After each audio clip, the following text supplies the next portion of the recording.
I am absolutely sick. I am absolutely sick of not being able to call black people out on their bullshit without them immediately claiming it to be a racist attack. It doesn't matter if it's on a cruise ship. It doesn't matter if it's at the airport.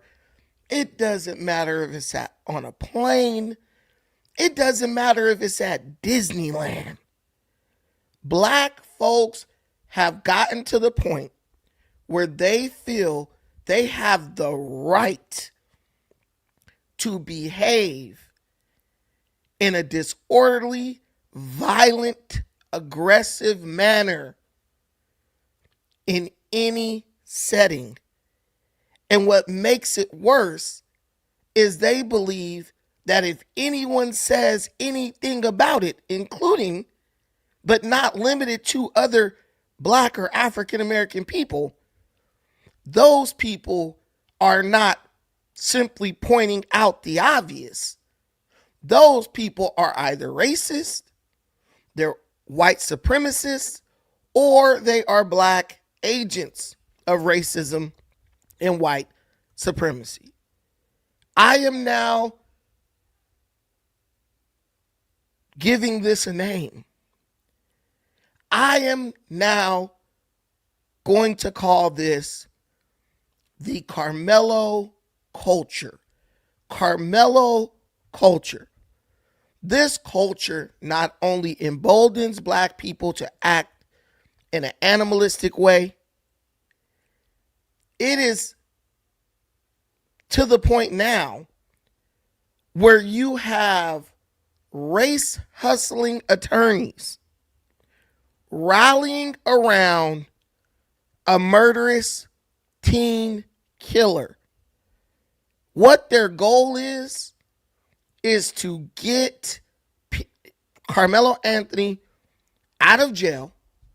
They want to create a world where people walk around believing that they have the right to stab other people in the name of self-defense.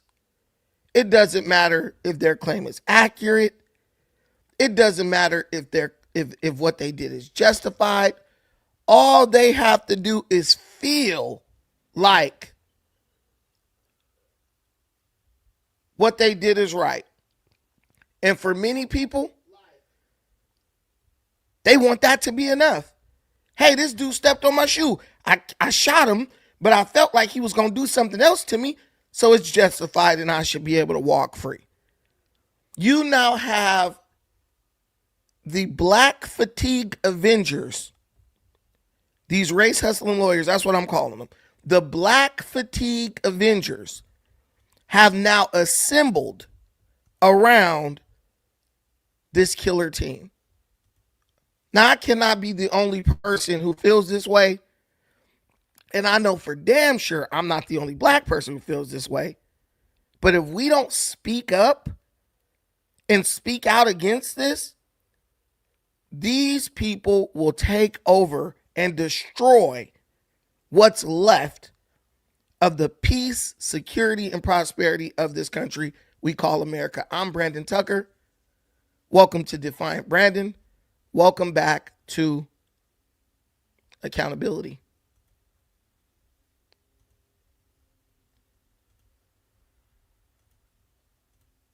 A group of civil rights and criminal defense attorneys are joining Karmelo Anthony's legal team pro bono following his murder conviction and 35-year prison sentence for stabbing and killing Austin Metcalf. His new legal team writing, quote, "Our appellate team has been retained following the conviction to conduct a fresh independent review of the trial record. Our responsibility is to determine whether a legal error occurred and to ensure that every issue supported by the record is fully and vigorously presented on appeal. The appellate process exists for precisely this purpose." Project 21 author and co-chair Horace Cooper joins me now. Horace, he's bringing in heavy hitters from the NAACP along with a prominent appellate specialist. Will it work? Well, it depends on what the goal is. If the goal is actually to get this sentence overturned, I think it's highly, highly unlikely. However, if the real purpose is to create racial friction and engage in a publicity campaign that creates the impression that here in Texas, people aren't able to get along well, and that we have major racial conflicts, that could be effective. You've got the Benjamin Crump team working here. You've got the Texas, the president, Gary Bledsoe of the NAACP. You got people here who are capable of using a platform to create a narrative. And that's why it's so important that the judge recently released some of the video from the trial so that people could see for themselves just how shallow the claims are that this trial was a miscarriage of justice. Let's break down your claims in turn. Let's start with the law. They can't re-argue the facts on appeal. You just can't do that. That's not how appellate process works. And okay, so let me tell you, this black man up here, he's a lawyer. He's just telling the truth. He said if they're looking to get this case overturned, this verdict overturned, it's not going to happen, right? The minute he said that, he became an outcast in the black community. Not because what he's saying is wrong, not because he has a grudge against Karmelo Anthony, not because he's a raccoon who hates his own people. He is now an outcast in the black community because he says he told black people something that they just don't want to hear. They know it's true, but truth is not the major arbiter of acceptance or rejection. If you tell black people something that they don't want to hear, you are now a white supremacist or an agent of white supremacy who is here to kill and murder black people. That's why the black community looks the way it looks. Because they've made it criminal to say anything that the ignorant masses of black America do not want to hear, no matter how true it is. So every lawyer I've heard, right, except for the NAACP race hustlers, has said, look, there's no way they're getting that verdict overturned. You can't even do that in an appeals process. That's not even the nature of it. So the man here makes a very truthful observation. He's just said, look, if their goal is to get the verdict overturned, it ain't happening. But if their goal is to sow racial division, if their goal is to create a circus of racial friction, they may succeed in doing that. And what you have to understand about the NAACP, Southern Poverty Law Center, and the rest of these civil rights hustlers, that's all they want, because that's what they benefit from. As long as we're at each other's throats, they benefit. So their job becomes to keep white and black divided, fighting at each other's throat by any means necessary. Civil rights used to be about people not being judged by the color of their skin.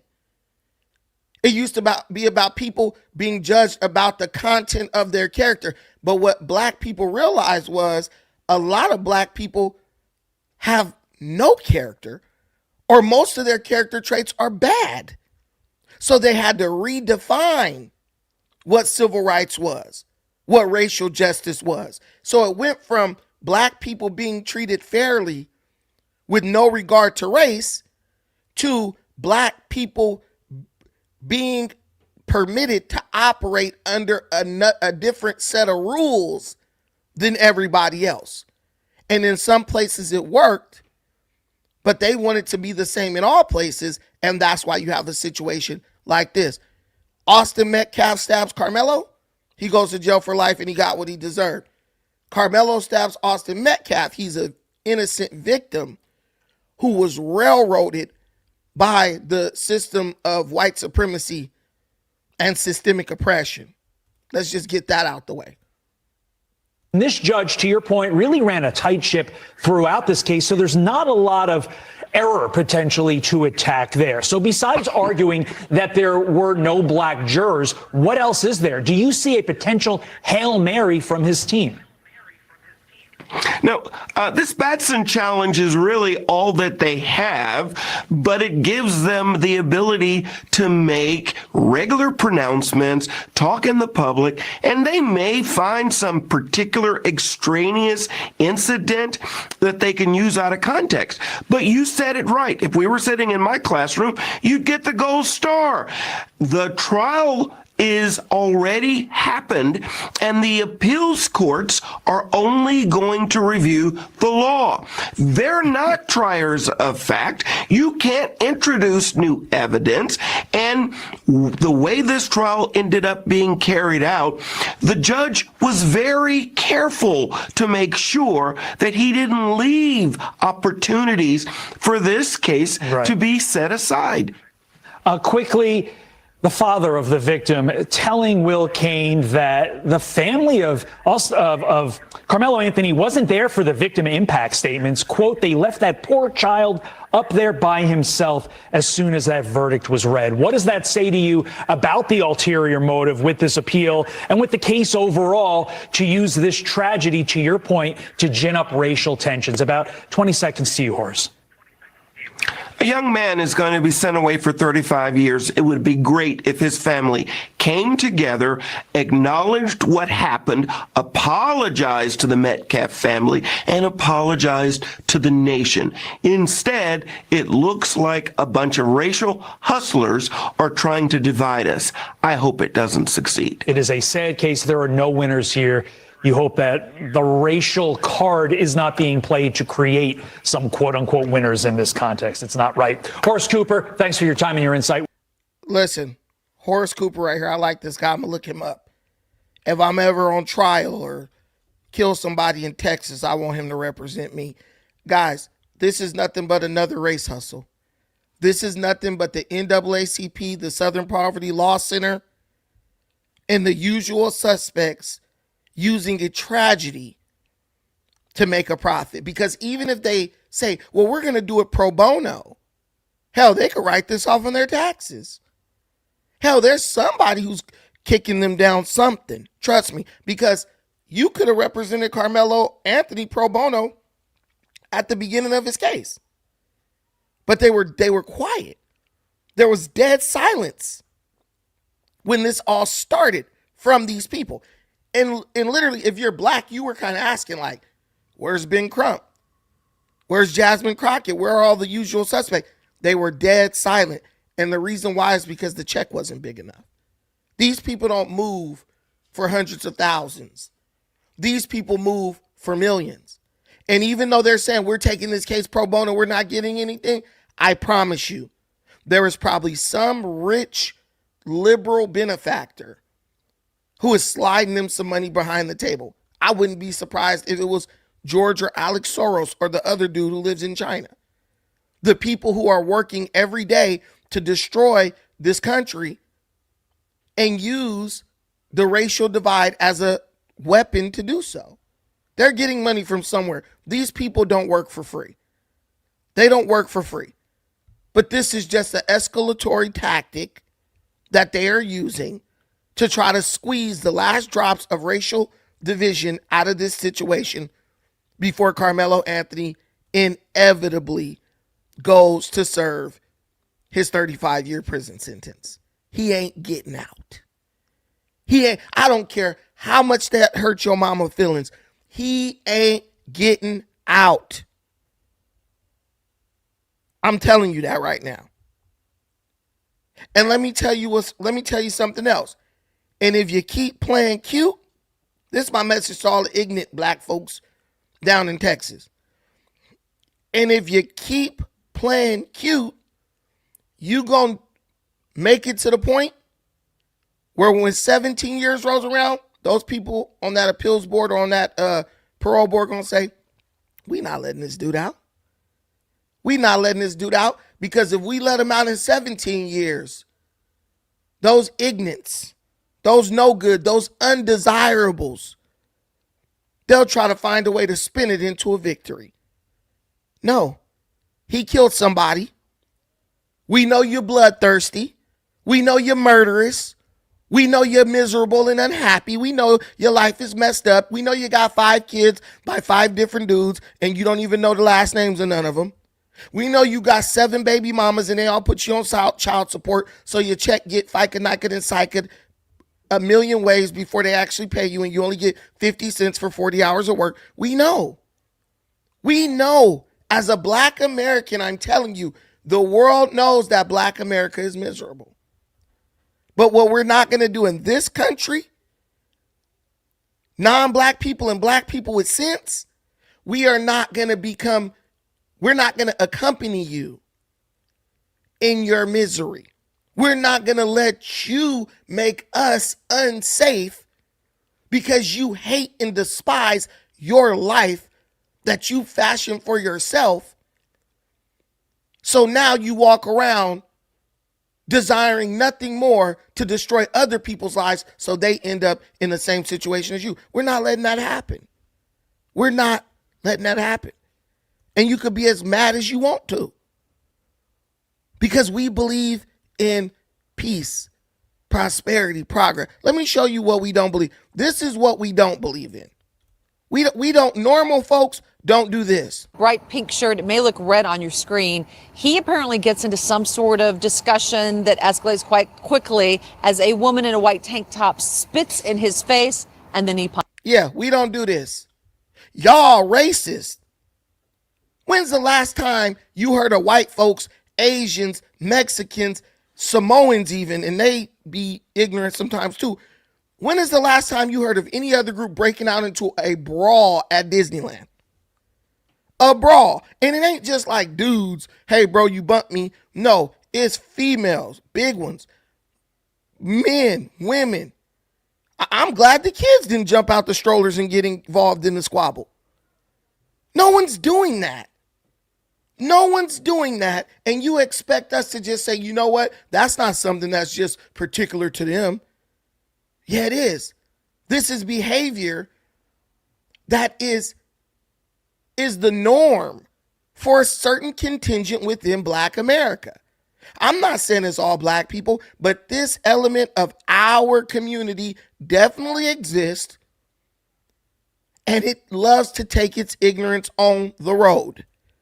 They don't just stay in the ghetto no more. They got money now. They scammers now.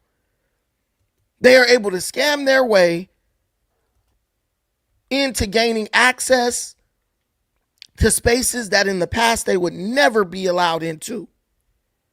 And instead of saying, you know what, it's nice over here, maybe I will change my behavior to be more appropriate for this setting. No. No. They bring the ghetto ass behavior right along with them. They pack it in their bags like they packing clothes. They pack it in their bags like they're packing a pair of shorts. Oh, Brandon, you lying. You just hate black people. You don't like shit. What's this? Disturbing video captured the moment a massive brawl broke out among Carnival cruise ship. Let me freeze frame it, and I'll let y'all point out the white people that's doing this. I'll freeze frame it. See, that's the problem. You got so many people on social media. Passengers in Texas. I want to rewind this. Disturbing video. Because I want y'all to show me where the white folks is at.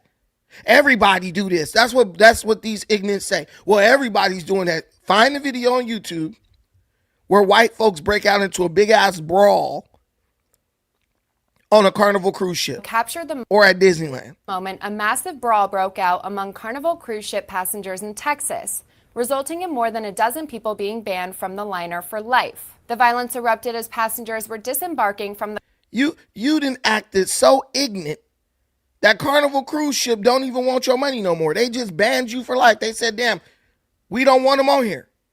We don't want them on here, period. Do you know how ridiculous you have to behave for a corporation to say, we don't want your money? I used to work at a grocery store, and we would always catch people stealing, and we would want to ban those people from the store for stealing. Our higher-ups in the corporate office said, don't ban them, because they might steal $100 or $200 worth of stuff over a month, but they come up in here with $1,000 worth of EBT, so it offsets whatever they steal. Do you know how ignorant you have to behave collectively for a Carnival cruise line to want to ban you from getting on their ships permanently? And black folks will say, well, we're the victims. It doesn't matter if what we're doing is costing this company millions of dollars in settlements. It doesn't matter if our behavior threatens the existence of the corporation that employs thousands of people. They don't care. We should be allowed to do whatever we want, whenever we want to do it, and nobody should have the right to say anything to us. And that, my friends, is the Karmelo culture. This whole appeal, it's a hoax. There's nothing real about this appeal situation. This is a test. This is ignorant black folks testing America to see how committed America is to law and order. That's what evil does. Evil constantly tests good to see if good is going to falter or show weakness in the face of that evil. And I'm telling you, these people are evil. You might say, Brandon, that's a little bit harsh. You calling black people evil? No, these are black people, but they're only a segment of the black community. These the ones who murder somebody who look like them over nothing. These the ones who gun you down at the gas station because you wouldn't give them your wallet. These the ones who hit a innocent woman in the head with a hammer because she came outside and asked them to please stop vandalizing her vehicle. Those are this is who we're talking about. If you're black and you're offended by anything I'm saying, you're one of them. If you're black and you got a problem with anything I'm saying, you're part of the problem. I don't identify with these people because me and these people are so different. They might as well be green. They might as well be aliens from another planet, another galaxy. If you comparing them to me, I have kids to raise and send out into the world.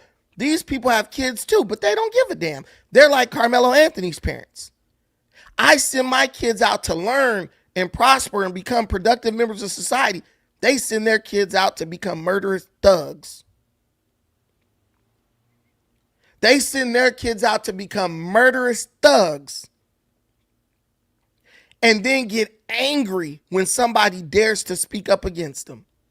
They'll gun you down. You know it's true.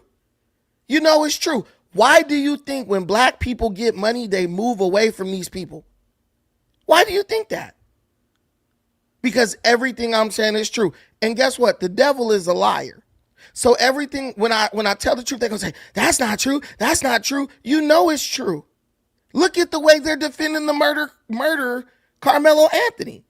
If you defend a cold-blooded killer, all that means you have the capacity to be a cold-blooded killer too.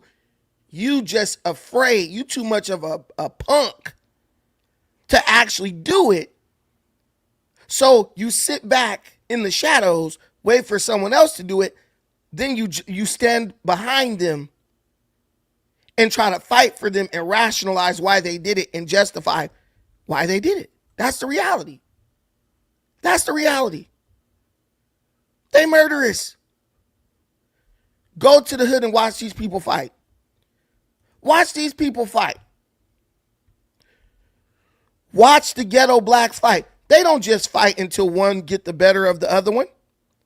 They don't just fight until, okay, I got you, it's over. No, they knock somebody on the ground, they start stomping on his skull, kicking him in his testicles.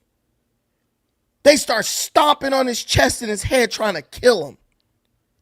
You telling me that this ain't a murderous bunch of people? What? How you fight somebody, you get the better of them. They're on the ground, so they're knocked unconscious. So they're done. That ain't enough for you, though. You got to try to kill them. You start stomping on their skull, trying to kill them. Why? Why do you do that? And you know what the other ignorants do? They stand around and watch and record it. Nobody says, hey man, hey, that's too much. No one says that. They all stand around and say, well, I know this man has won the fight, but I'll sit here silently as he attempts to unalive this other person for some frivolous reason. Black folks, someone else kill a black person. Oh, Lord. Hallelujah. We in there singing and slow singing and flower bringing. But we start killing each other. Doesn't even matter. Karmelo Anthony gets 35 years in jail. Oh, my God. Hold the phone. Stop the presses. 40 people get shot in Chicago over a 3-day weekend. We won't even mention it. The jig is up, black folks. This ignorant contingent of black America, they fought for body cams to hold police accountable. But they never realized that the camera would be their worst enemy. Worst thing ever happened to black America was somebody putting a camera on a cell phone.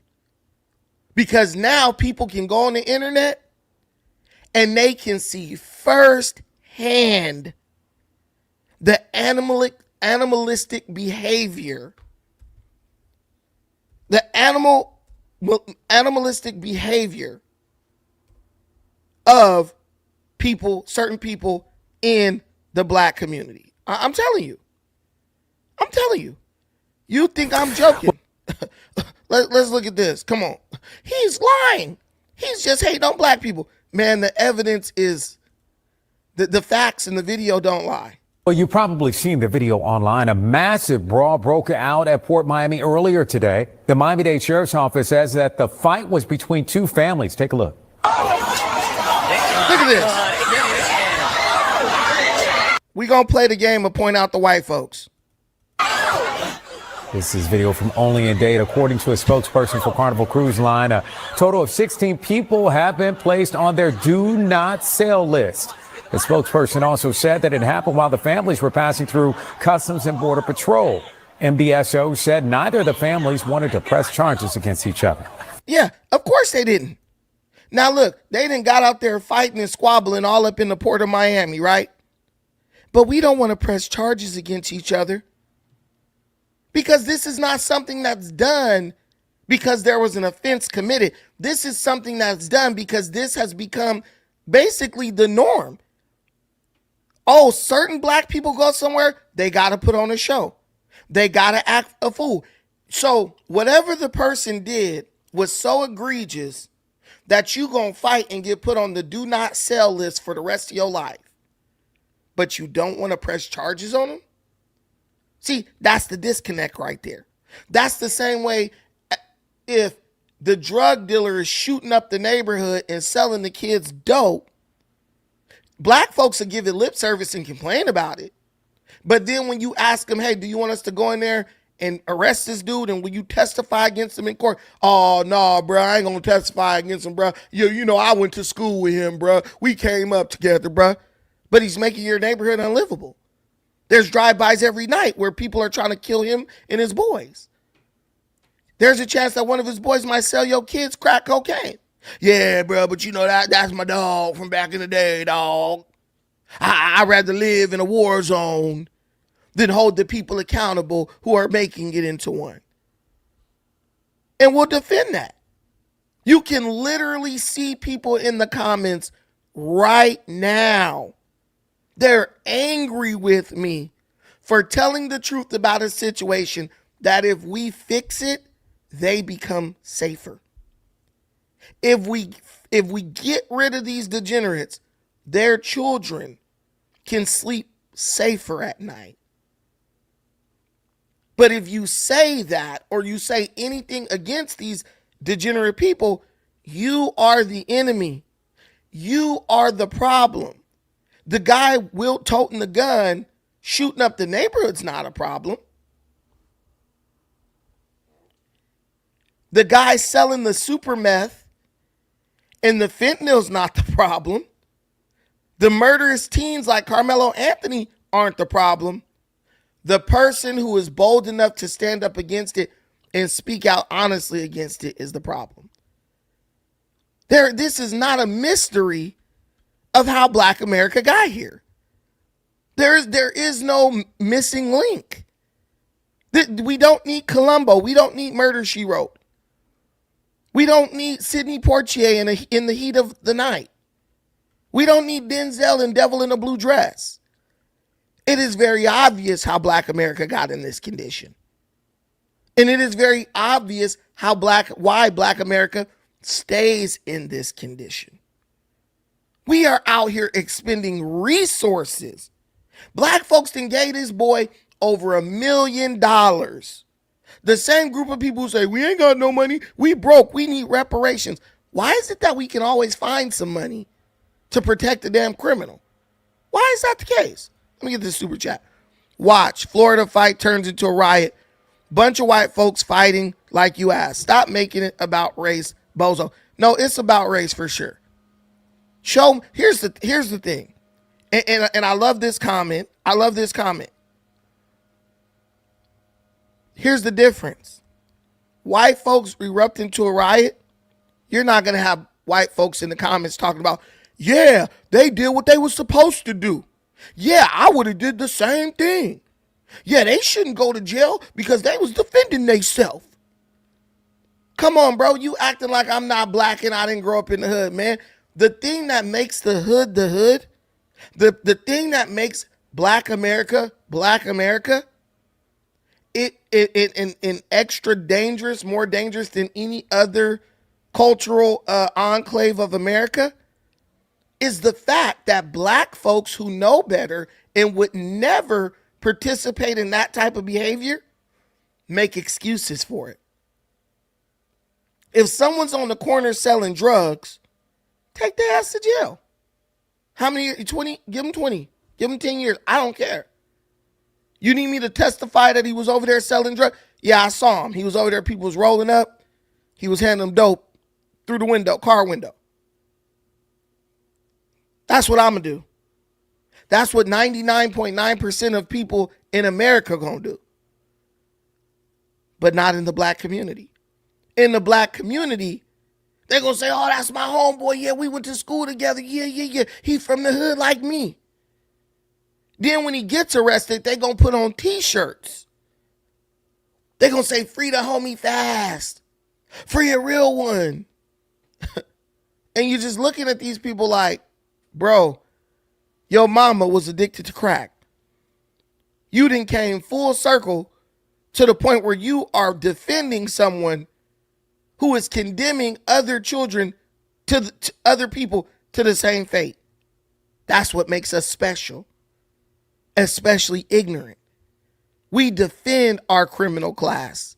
We fight and give millions of dollars to keep our criminals out of jail when we know they committed the crime. I can understand if it was truly a head scratcher. We don't know whether they did it or not. No. We will know they did it. And we will find some reason in our mind to justify and rationalize the animalistic behavior. I'm telling you, why do you think when Black folks get money, they move away from other Blacks? Because you'll have some money, someone will gun you down for what you got. Not a single parade will happen. Not a single protest will happen. Hey, did Black people do a protest when Pop Smoke got viciously murdered? After some Black men saw his address on a live stream and went to his home and invaded his house and killed him? I'll wait. When the little baby, they were shooting in the house and they shot through the wall and murdered the little baby, shot the little baby in the head. I want to say that was in Minnesota or something like that. I forgot the exact place. Did Black people go march and protest? They out all in the street for Karmelo Anthony. But are they ever in the street for any of the victims of Black on Black violence? Never. Do they say, man, we gonna donate the family $1 million through GoFundMe? In the Black community, if your Black son or daughter get killed by another Black person, You get to go stand on the side of the road with a sign and beg for people to come to a car wash to pay for their funeral. But let murderous Karmelo stab an innocent white kid at a track meet. And all of a sudden, black folks got millions of dollars to spare. Millions of we are good at crowdfunding. We are good at crowdfunding. The only problem is we just do it for all the wrong reasons. We do it for all the wrong reasons. Just like these lawyers who have assembled. I call them the Black Fatigue Avengers. Just like these lawyers who have rallied around Karmelo Anthony.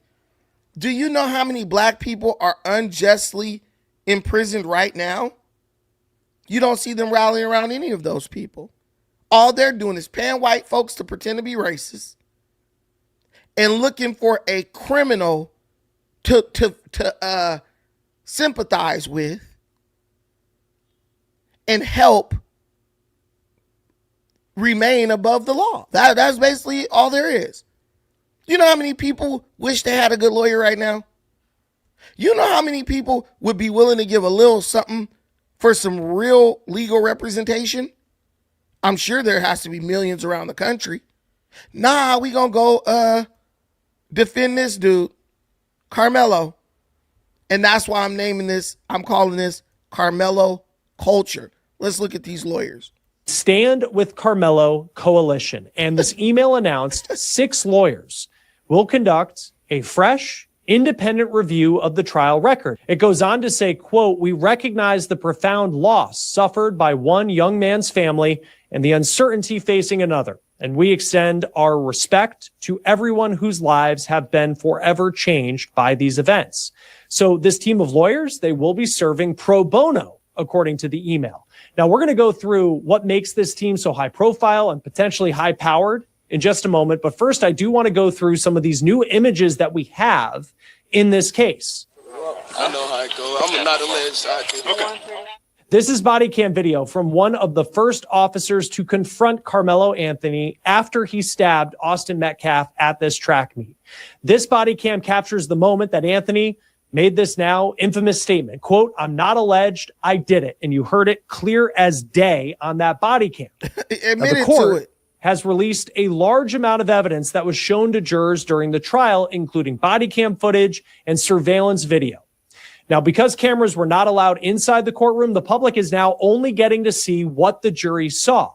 Now, here is the only known video of the moment where Anthony stabs Austin Metcalf under the tent. And it's from a camera that was mounted on top of the football stadium where this track meet was going on in April of 2025. Now, the state argued that Karmelo had no reason to be under Austin's team's tent. Now, the defense argued that Karmelo knew someone there and he was welcomed under the tent. But what happens next is Austin Metcalf reportedly tells Karmelo Anthony to leave. And when Anthony didn't, words were exchanged and Metcalf puts his hands on Karmelo and shoves him. And you can see, it's very blurry, but you can see that shove in the surveillance video. Now, that shove was met with a stabbing from Karmelo Anthony. He pulled a knife out from his backpack and stabbed Anthony. Hey, that guy was about to say Anthony Metcalf. But look, this black folks, he pushed him, so he deserves to die. Now, there was black people fighting all up in that Carnival cruise ship, right? But if one of them had gotten killed, everybody, black and white, would agree, look, y'all just got into a fight on a cruise ship. No one needs to die, right? There were punches being thrown. Listen to me, hear me. If you ask the black person, did the black people on those cruise ships, okay, let's go here.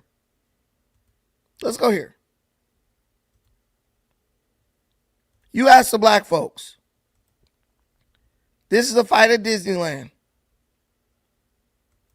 Do any of these people deserve to die? Look, thank goodness this black man stepped up like a real man to do something. Do any of these people deserve to die? If you ask black people, do any of these people deserve to die? They will tell you to your face, no. None of these people deserve. Look, he didn't hit a woman. Do you think any of these people deserve to die in this situation? 100% of black people will tell you no.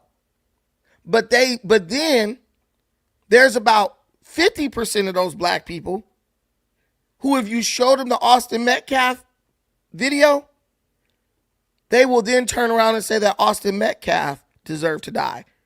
And he did way less than this.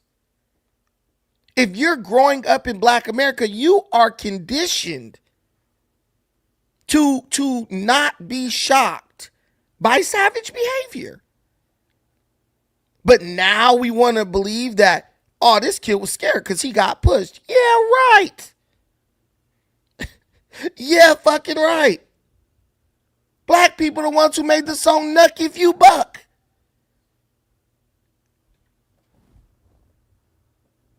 Black people made the song Nuck If You Buck. Every violent rap song we done made. You want me to believe that the same people who could look at this situation at Disneyland and say no one deserved to die, now all of a sudden believe that Austin Metcalf deserved to die for just pushing somebody? You must be out your damn mind. That's why a lot of black people on social media don't like me, because I don't play the stupid games that black people try to play with other groups of people. That's why it's going to take black people to stand up against this mess and call it out. Because we not only know the culture, we grew up in the culture. I'm telling you, these black folks will look at these people squabbling at this Disneyland and say, yeah, it wasn't nothing. It was no big thing, just a little squabble. But those same black folks will say, man, yeah, Austin Metcalf deserved to die for pushing Karmelo Anthony. No, he deserved to get his ass beat. That's what he deserved. He deserved for Karmelo Anthony to whoop his ass. Hell, I would say he even deserved for Karmelo Anthony to go get some of his other teammates and come back and they all whoop their ass. All that, I'm okay with all that. Whatever, it's kids. They doing kid shit. But what I'm not going to condone is someone going above and beyond what is necessary, killing someone, then a bunch of grown folks making an excuse for it. Now, these lawyers are supposed to be upstanding members of the community, not perpetuators of animalistic behavior, perpetuators and defenders of that. It's just shameful. It's shameful.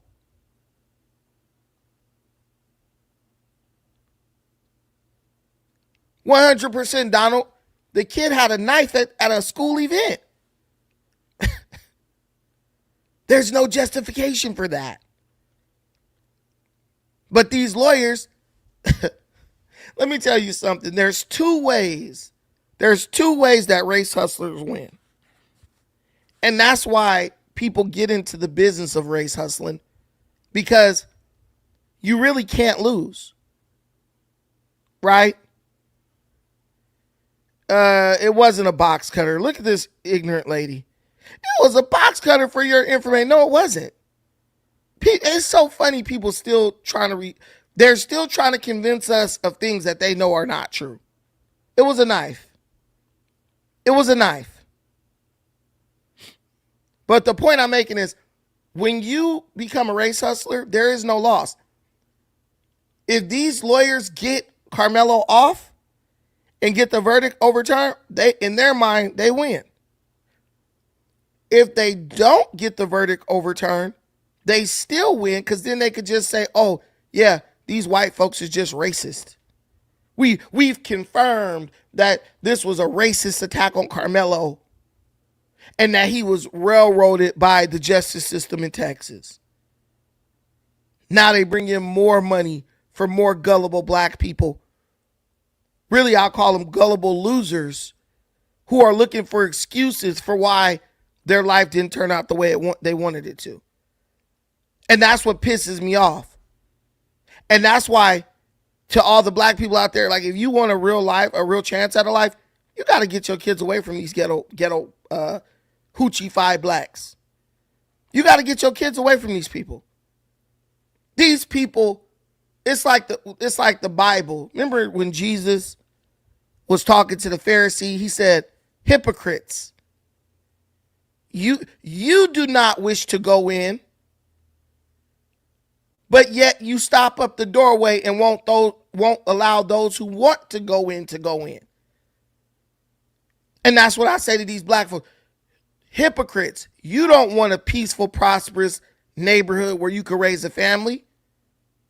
But not only do you not want that, you won't allow the black people who do want that to have it and will operate in a totally degenerate, hypocritical, animalistic way to prevent them from having it.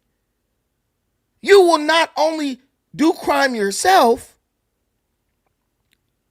but when you get past the point where you want to commit crime, you will then defend the younger generation as they commit crime and display degenerate behavior. No one's lying on black people. No, my wife is black.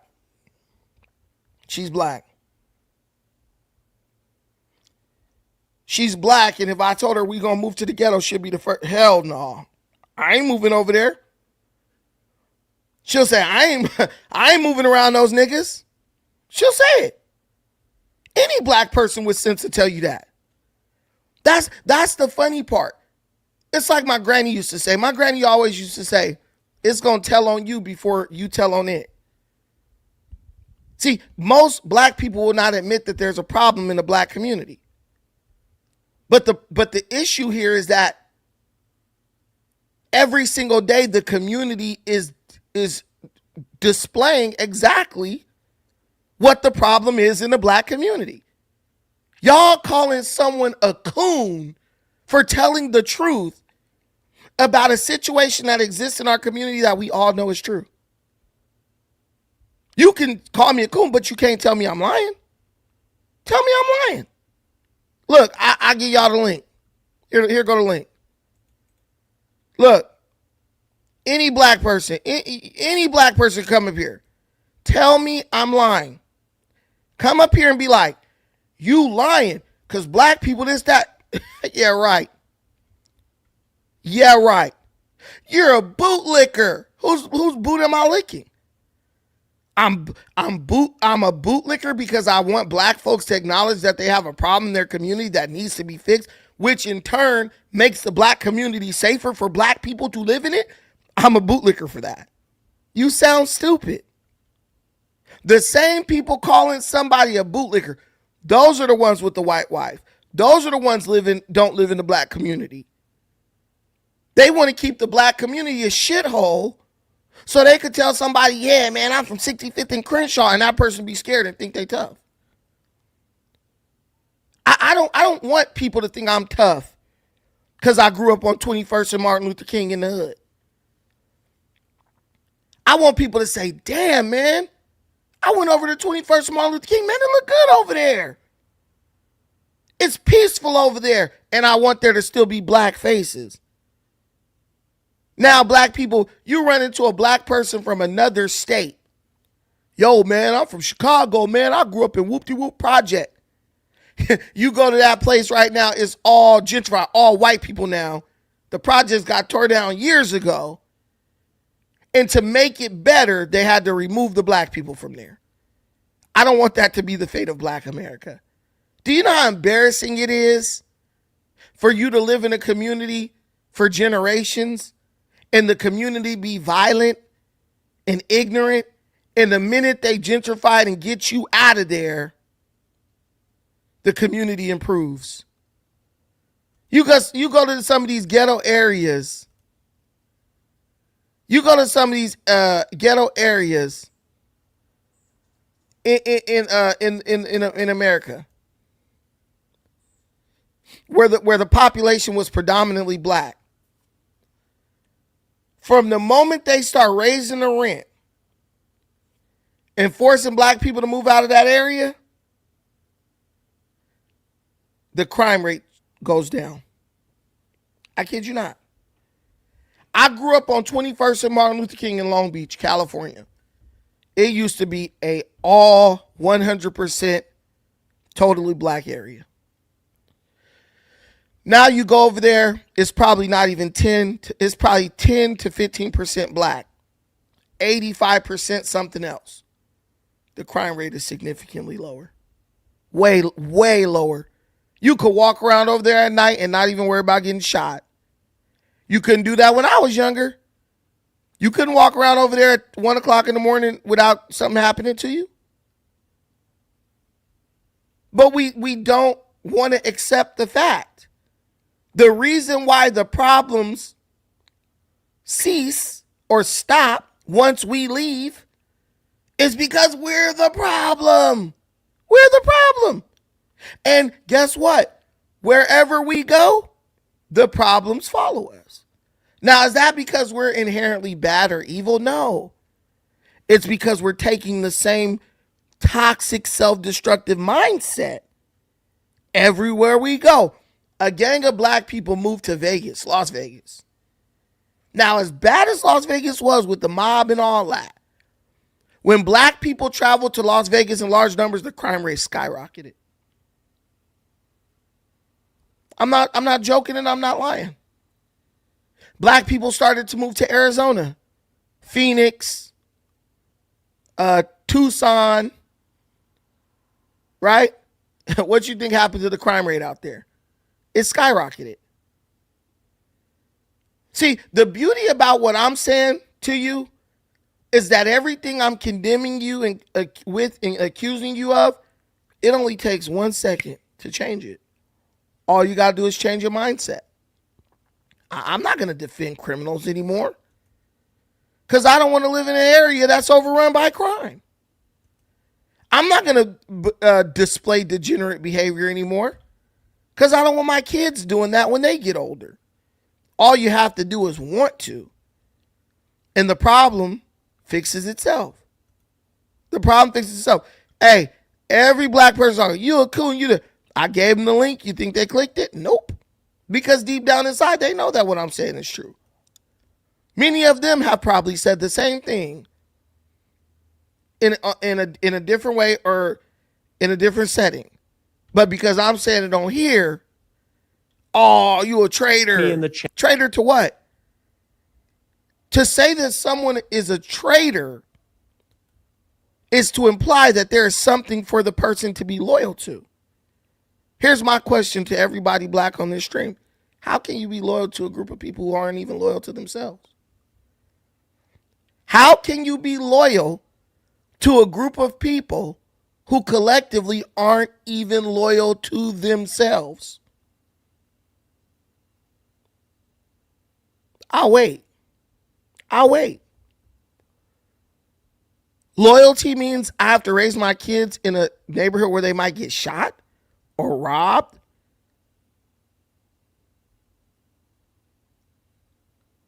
Here's this person. I love my people. Love don't love nobody, player. Stop saying that. Stop saying that. A lot of black people don't even love other black people. What they love is the ability to operate in an animalistic fashion without consequence. Something that is a characteristic of the black community. I love the way I'm able to behave. The drug dealer loves the black community because he could sell drugs and he ain't got to worry about nobody telling on him. The murderer loves the black community because he can murder and kill and nobody gonna say nothing. Everybody gonna say, I didn't see nothing. I didn't see nothing. No, I'm not assuming anything. It's a lived experience. You're assuming just like white people do. White people ain't assuming. They know you. White people know niggas very well. They the ones who let you off the plantation. Believe that they know you. White folks know black people better than black people know themselves. Everything you do, all the culture, white rednecks gave it to you. How you think they don't know you? You ever heard of the Hatfields and McCoys? The oldest, the longest running blood feud in American history. The Hatfields and McCoys. I don't know if they was up in the Ozark Mountains, but they was killing each other up like it was going out of style. That's where the black gang culture came from. The old, you ever saw the movie Gangs in New York? The old beefs, right? Black gang culture evolved from all that. They know you. Everything you do, they taught you how to do it. But see, here's the difference with them. They evolved out of it because they said this is no longer conducive to prosperity. This is no longer conducive to raising our families and dominating the North American theater. See, they let it go or transformed it into something that they could profit from, like the police station, the police departments or the fire departments, this type of thing, the water department. You still haven't learned to do that. It's 2026 and black people have not learned how to parlay their negatives into positive, how to turn the negative aspects of their culture into something positive. People thought we were going to do that with rap music. Oh, well, they'll take all the beef from the street and they'll just start banging on wax. So nobody will get hurt, nobody will get killed. Shit. We started killing people over the songs. You supposed to take the beef from the street, take it into music, and use the music as the tool to go at your enemies so nobody has to die. We took it from the street, put it in the music, took it from the music, took it back to the street, and that's where drill music came from. I'm not lying. It's to the point now when somebody say, oh, I'm a rapper, you just wonder like, how long are they going to live? It's almost like saying you're a rapper is now a death sentence. You're basically guaranteed to get killed by other black people. You saw what just happened to Julio Fulio. The only thing that's different from us and other people is other groups of people learn to evolve out of that. You think the triads and all that in Chinatown, you think those people are still like doing the same nickel and dime hustling, robberies and drug dealing? Maybe to some extent. But for the most part, these groups are going commercial. They're going corporate. You look on YouTube, you got mob bosses. People didn't kill 20 and 30 and 50 people. Now they got a podcast and a brand of wine and all these different business ventures using the negatives, right? Turning the negative into something positive. When the blacks gonna do that? Even the Hells Angels have now trademarked their brand and they get paid when people try to use their likeness.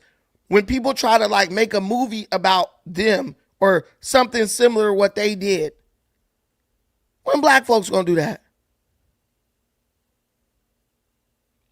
I think I saw somebody had something called Crip-A-Cola, a Crip gang inspired cola drink. How long did that last?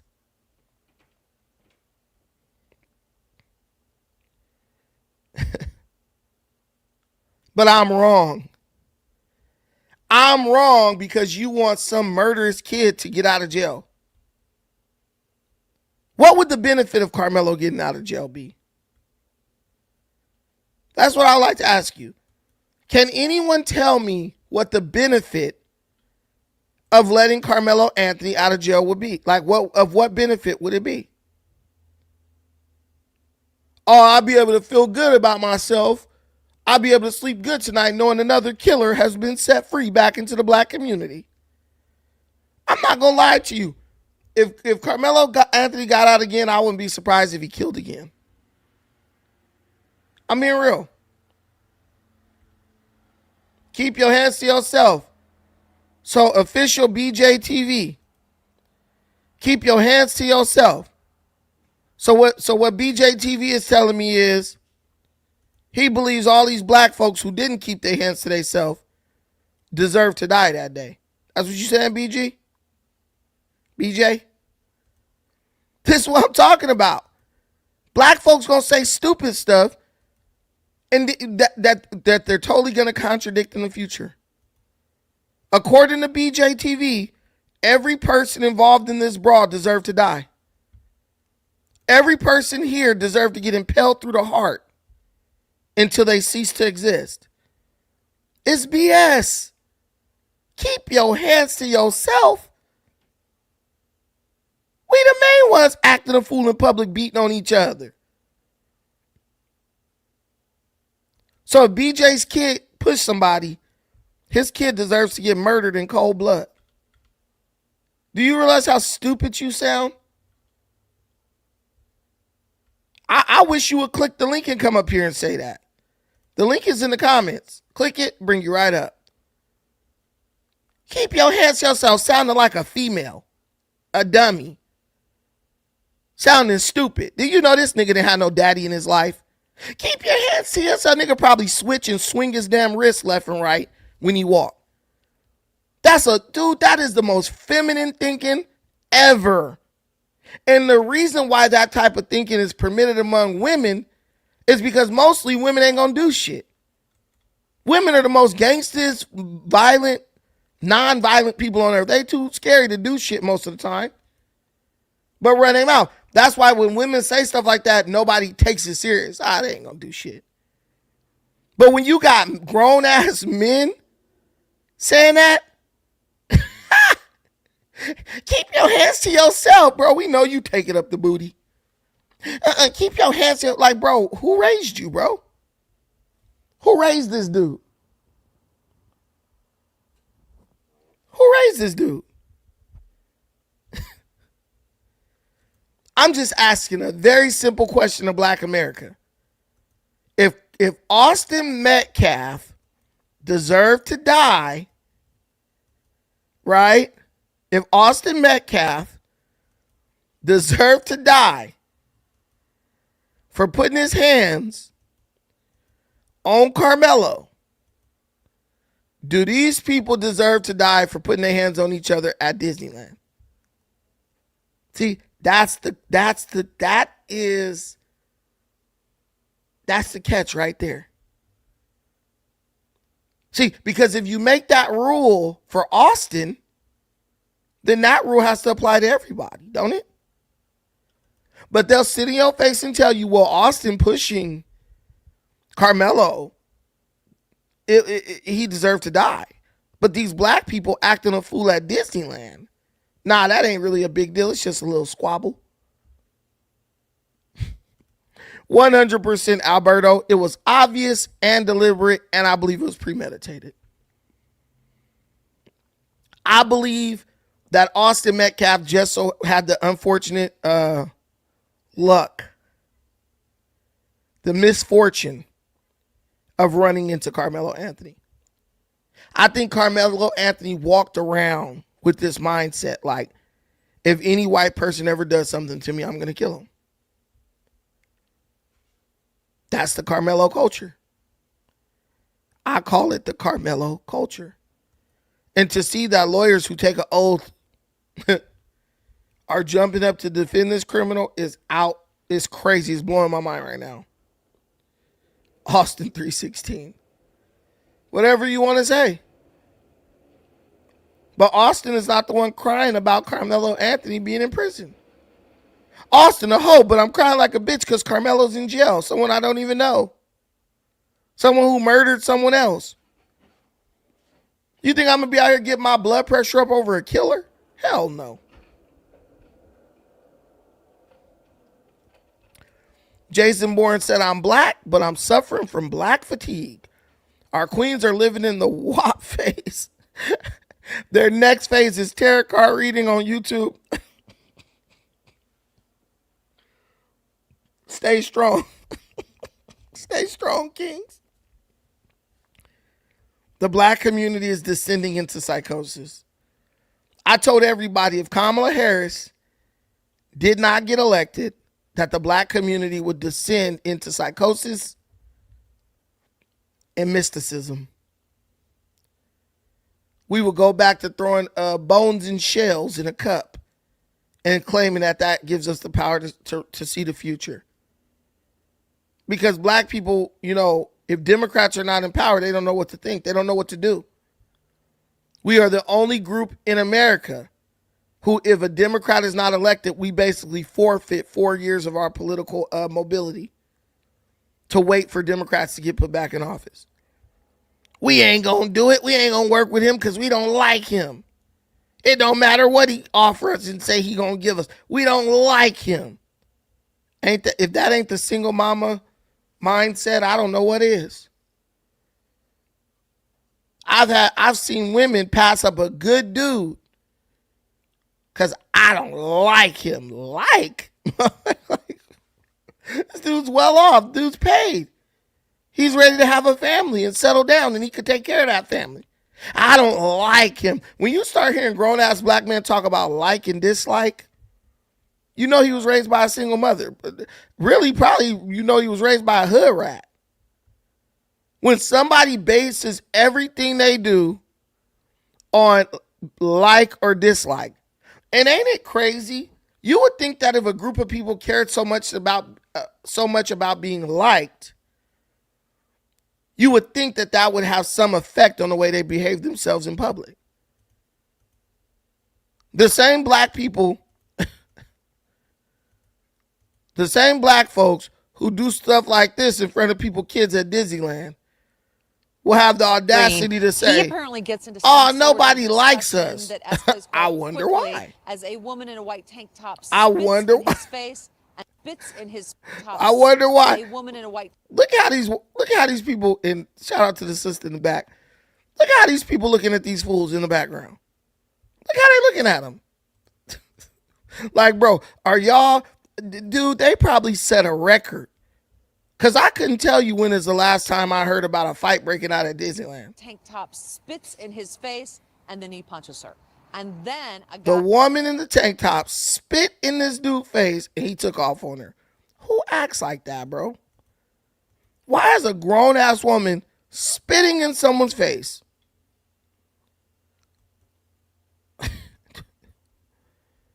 Nobody likes us. I wonder why. They didn't invite no black people to the party. I wonder why. Shit ain't no secret. And me personally, the way I am, I'm the type of who will reject you from coming to the party more so based on your mindset than what you actually do.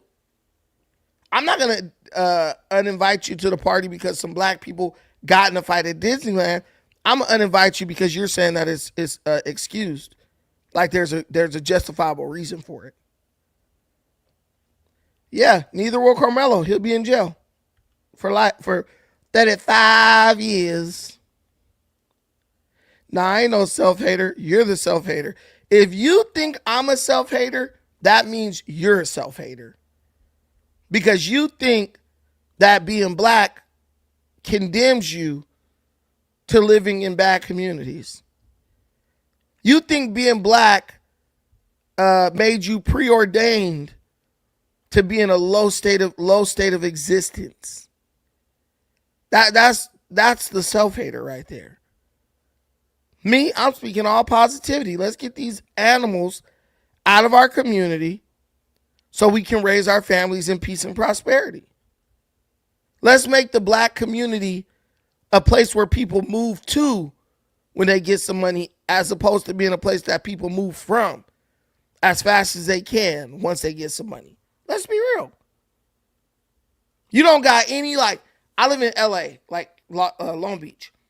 You don't see no celebrities, no NBA players, none of that living in the black area. They all live where the whites at. Manhattan Beach, Malibu, Santa Monica. They all live in the white areas. Why is that? Why is that? You think that's because they hate black people and they just don't want to be around black people? No. Many of them are from the hood in LA. People like Kawhi Leonard, Russell Westbrook, right? Paul Pierce. They're all from the hood, but when they move back to Cali, they don't move into the hood. Why? Why? Look at this rapper boy, P&B Rock. Came to LA, went to Roscoe's Chicken and Waffles. Black people came, blew his brains out just to take his jewelry. Went to Roscoe's Chicken and Waffles.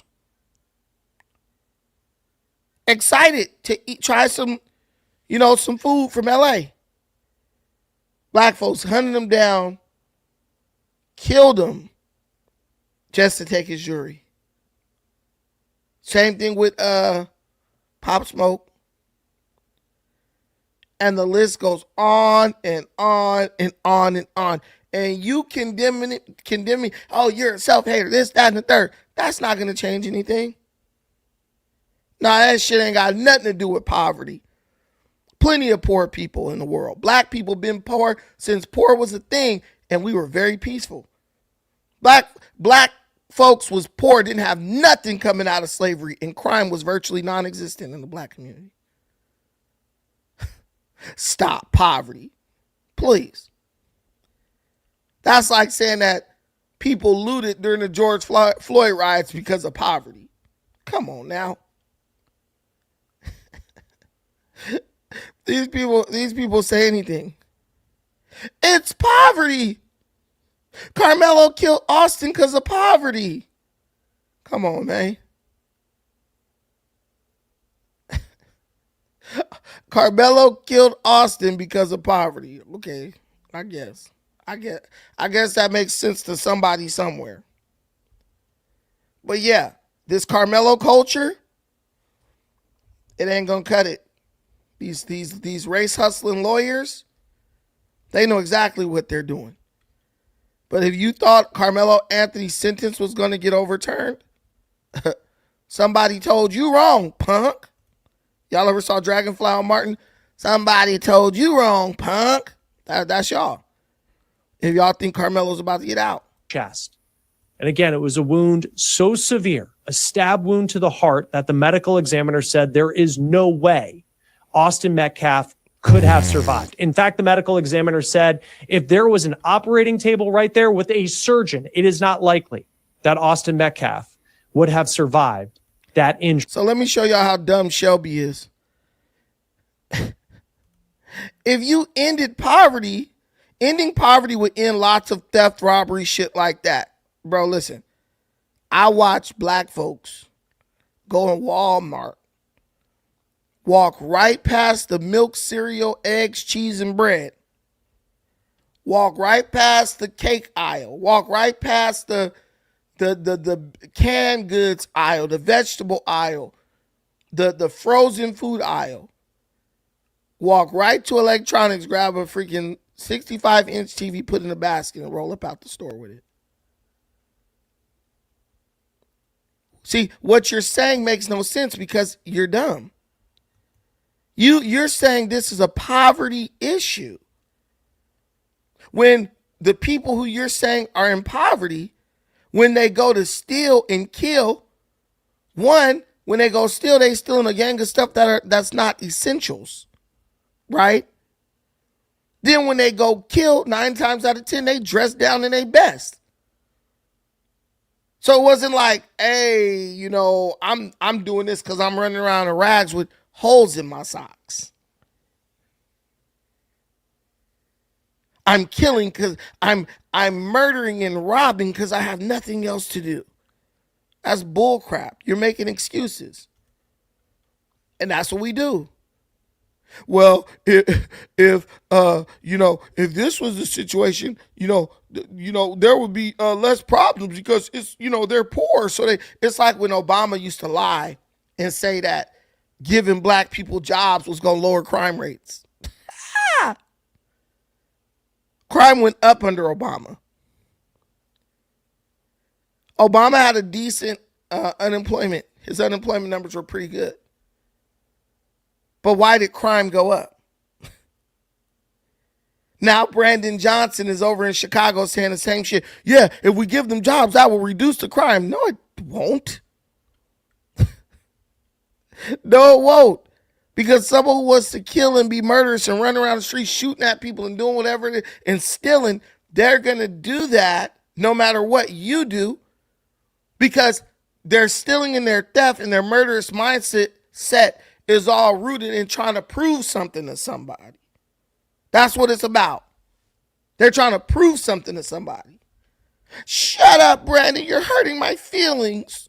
Shut up. You benefit from the ancestors' fight. You're pathetic yourself. So look, me calling black people to action, me telling black people they need to do better and conduct themselves in an appropriate manner, that's humiliating the ancestors. But Pookie and Ray Ray smoking crack, smoking fentanyl, robbing, shooting and murdering people who look like them, abusing our women, none of that shames the ancestors. But me sitting over here pointing it out in an effort to stop it is what's going to shame the ancestors. Bro, you sound stupid. You sound 100% dumb.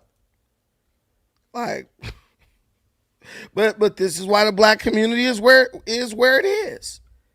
These people really believe that they're saying something profound. They believe that they're doing something right and just and virtuous by criticizing and condemning the person who speaks out against the negative things that happen in the black community. But we have this thing in the black community where you got a bunch of people who think they're smart, but they're dumb. They think they're smart, but they're really dumb as hell. Every black person, if you ask them, are you smart? Yeah, I'm smart. Yeah, I'm smart, but they're really dumb. Many are really dumb. They think they're highly intelligent and got everything figured out. Soon as you put them to the test, dumb as hell. Dumb as hell.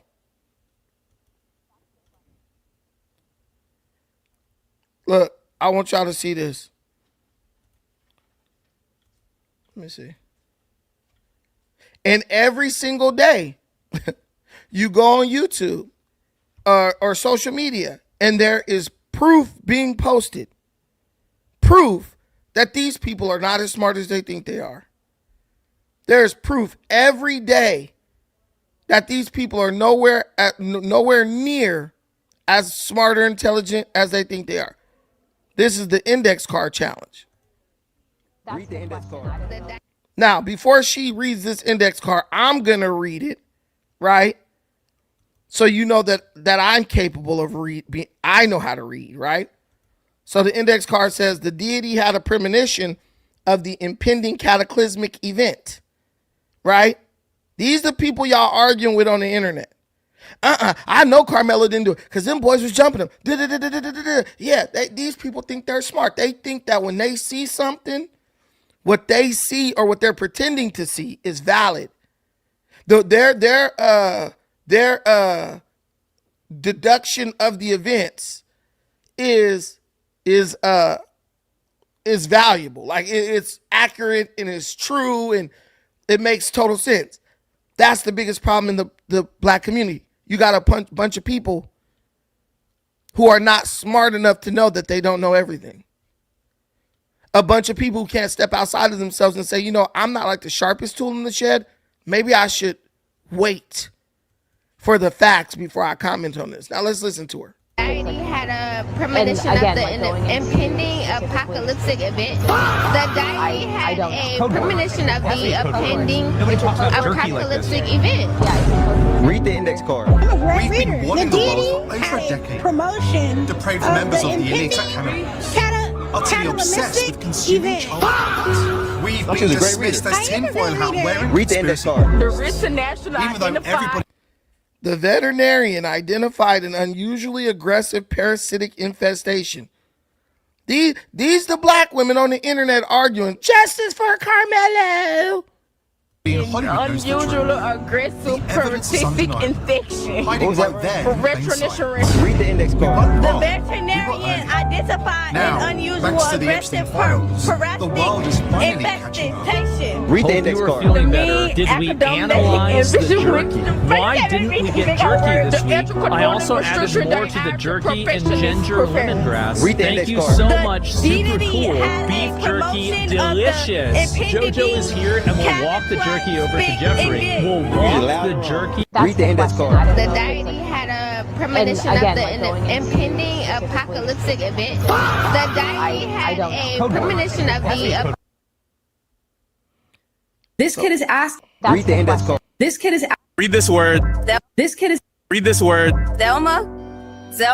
I learned Zebra? cursive in 3rd grade. Read this word. Hey, the word up on there. You gotta go to another call. Read this word. This cursive? I can't read cursive. It's a Z or a Q. You tell me. What that say? Yeah.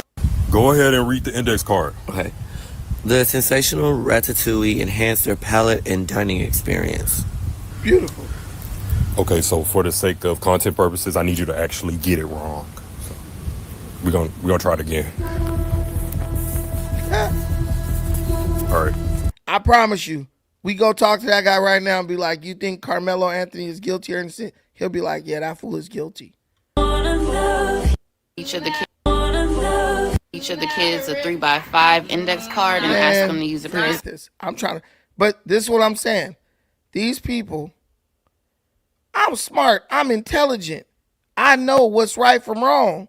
I'm a good judge of character and all that. Girl, you can't even read basic This kid words. is asking students to read a specific sentence and then to tell them what they've comprehended out of that sentence. And boy, the kids are struggling. Read the index card for me. She wore a suit, clothes that were. Who's this for? She wore a silhouette of clothes that were extraordinary but somewhat gauche. All right. Extraordinary, but somewhat. Gertrude?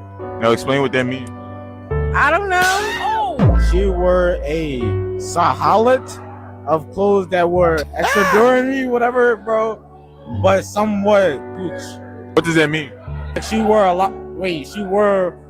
Bro, I don't know, bro. Can you take the card back, please? She wore a. Oh, baby. She wore a silhouette of clothes that were. Bitch, I don't know that word. I don't even know how to read. I don't know why I did. She wore a silhouette of clothes that were extraordinary, but somewhat gauche. All right, now what does that mean? I have no idea. Like his clothes is nice or something like that. She wore a. I don't know what this shit say. I don't know what this shit say. I don't know what this shit say. I can't read it. Can't read it. So you might be looking at this and say, well, Brandon, what does this have to do with the situation with Karmelo Anthony? Well, what it has to do with the situation is these niggas are dumb. And then they go into the world and they assess situations with that same ignorant mind that can't even figure out what those words say, even though they've been sitting in school for 12, 11, 10 years. They approach the world with that same level of ignorance. I don't know. So when you don't understand the way something works, you have to operate based on what? Feelings. How does this make me feel? And your feelings now become the judge and jury when it comes to any situation. I don't really understand the law on self-defense in Texas. I can't read, so I can't go and read the law and understand, right? And even if I can read it as far as like word recognition, I don't comprehend. I may be able to read or identify words, but I can't comprehend what they mean, right? So because they can't go read, when somebody like me gets onto this platform and says, okay, yes, you may feel like Karmelo stabbed Austin out of self-defense, but based on the law, there is a certain criteria that has to be met for a killing to be accepted as being done, for a murder to be to be for it to be accepted as being done in self-defense, right? So you still don't understand that. Now, normally I'll be able to refer you to like some documents or some legal, legal precedent where you can then go read and say, oh, I get it. So if someone push bro, he has a right to defend himself, but with equal force, right? And the law breaks everything down. But if you can't read, if you have no reading comprehension skills, let's be honest. You have to walk around in the darkness of ignorance. And while walking around, like, okay, let me give you this. Let me ask y'all a question. If you walk around in the dark, what is the only way you're going to be able to make it from one point to the next? How do you get through a house that's pitch black? How can you walk through a house that's pitch black without tripping or falling? You have to feel your way through. You have to put your hands on the wall to feel the wall, so you know that you're not going to walk and like just, walk into a wall damn near. That's what people are doing. They're in darkness. They illiterate, can't read. So they have to feel their way through everything. And sometimes your feelings can betray you. That's real. They're feeling their way through life. And then they wonder why the world is so confusing to them. Well, you didn't get the skills necessary to be able to understand why what Karmelo Anthony did was actually murder and not self-defense. And that's not our fault. That's your mama and daddy fault. Because I know I'm quick to throw my daughter something and be like, read this. I want to just make sure you getting this good old education my taxpayer dollars is paying for. And that's why I tell everyone, you should just approach everything in America from the perspective of like money. Everything is like you're paying for everything. Are you getting what you paid for? I think if black people approach America like that, right? I think we would have a much better experience in this country. Put race and all that to the side. Am I getting something of equal or greater value in exchange for what I'm giving? Their problem solved right there. So we got me, him are my pronouns. Same people that claim to have built everything can't even read an instruction manual on how to put a table together, but they built the world. I'm not gonna disagree with that. Even though there is something called a regression in intellect. Because what I'll say to that is this: the Romans built advanced sewage systems. They built like some of the greatest buildings in architecture, like in history. 1,000 years later, their descendants were shitting in pots and throwing it into the same river that they drank water out of. So I get you, but yeah, it can be lost. But what I will say is true about what you're saying is there's really no excuse, because they live in America. In America, there's like this progression of like knowledge, right? There's this progression of like information. We're always advancing when it comes to like, our intelligence, our capabilities, and our technology. So yeah, you're right. I have to say you're right about that. There is no excuse to be getting dumber in America. Like my thing is this: when I was a kid, I would go sit in the library and read a book. Right? I loved Greek mythology. I love reading about World War II because my grandfather was in World War II. He was stationed in Pearl Harbor. So I would read a lot of Greek mythology. Obviously, when I was a kid, you start off with the R.L. Stein books. You move on to the Stephen King, right? some people like reading the Rainbow Six books. I used to read Lewis L'Amour Western novels because my grandpa liked reading those. We used to pick up books and read, and so then you learn words. And we didn't have no cell phones. Now, these kids are reading over 1,000 words a day on their cell phone, but their comprehension level is just totally gone. Their comprehension is so bad. It's really sad. It's sad. But my shout out to you for the $5 holler. Hey guys, I want to remind you before we get out of here, we do have a $5 challenge. We have a goal where we're trying to get 10 super chats of $5 or more before the show ends. If you help us reach that, I appreciate it. Also, please subscribe to the channel. Over 70% of you are not subscribed. Please subscribe to the channel because I think over half of my subscribers are black, but a lot of them are like the type of black people who are not accountable. So they'll reject the videos. So if they reject the videos when they're initially dropped, the video won't reach you unless you're subscribed. So if you ever want to see this channel again, subscribe to the channel, hit the notification bell, like the video, and we could be buddies because we're going places. We're going places on this channel. But yeah, right, 100%. Spirit Airlines, Houston Rodeo, Carnival Cruise. What do they all have in common? Look, I'm not over here to try to make excuses for nobody. If you need an excuse, then you already know you're doing something wrong. But facts. Look, black folks is just as tired and have just as much black fatigue as anybody else. The only difference is we're the ones who could speak out against it without these folks hollering, y'all racist. Hey, shout out to Travis Nichols for the $19.99, the $20 holler. Appreciate that. I appreciate everybody who's watching.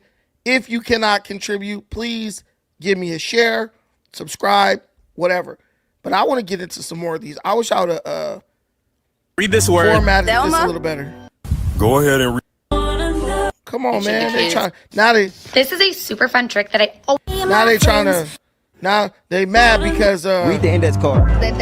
They mad because people getting exposed to not know how to read. So now they want to change. Now they want to try to make new index card challenges to flood the algorithm. So when you type in index card challenge, it don't pop up on these folks who can't read. Oh yeah, this is Amanda Mookie. That is so sad, man. I get if there's a word or two you don't understand, but for these people to be this damn dumb, but we'll get out of school and just be like, think they know everything.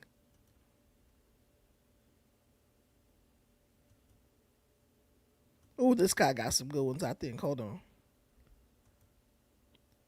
They think they know every damn thing, but can't even read basic words.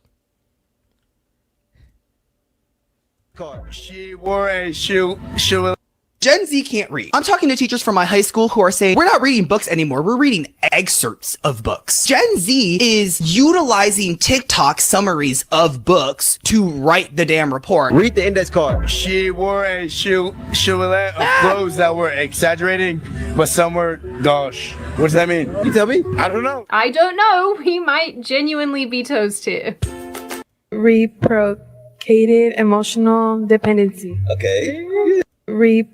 I was perusing my Instagram feed. Read the index card. The dog's unwearing loyalty, exemplified and unreciprocated emotional dependency. Okay. Yeah. What's that mean?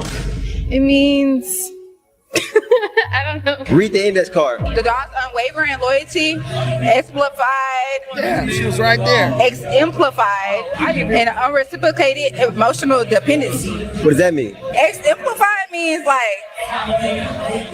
is that even a word? This lad has a series of I'll give it to her. At least she had word recognition skills. She got every word right.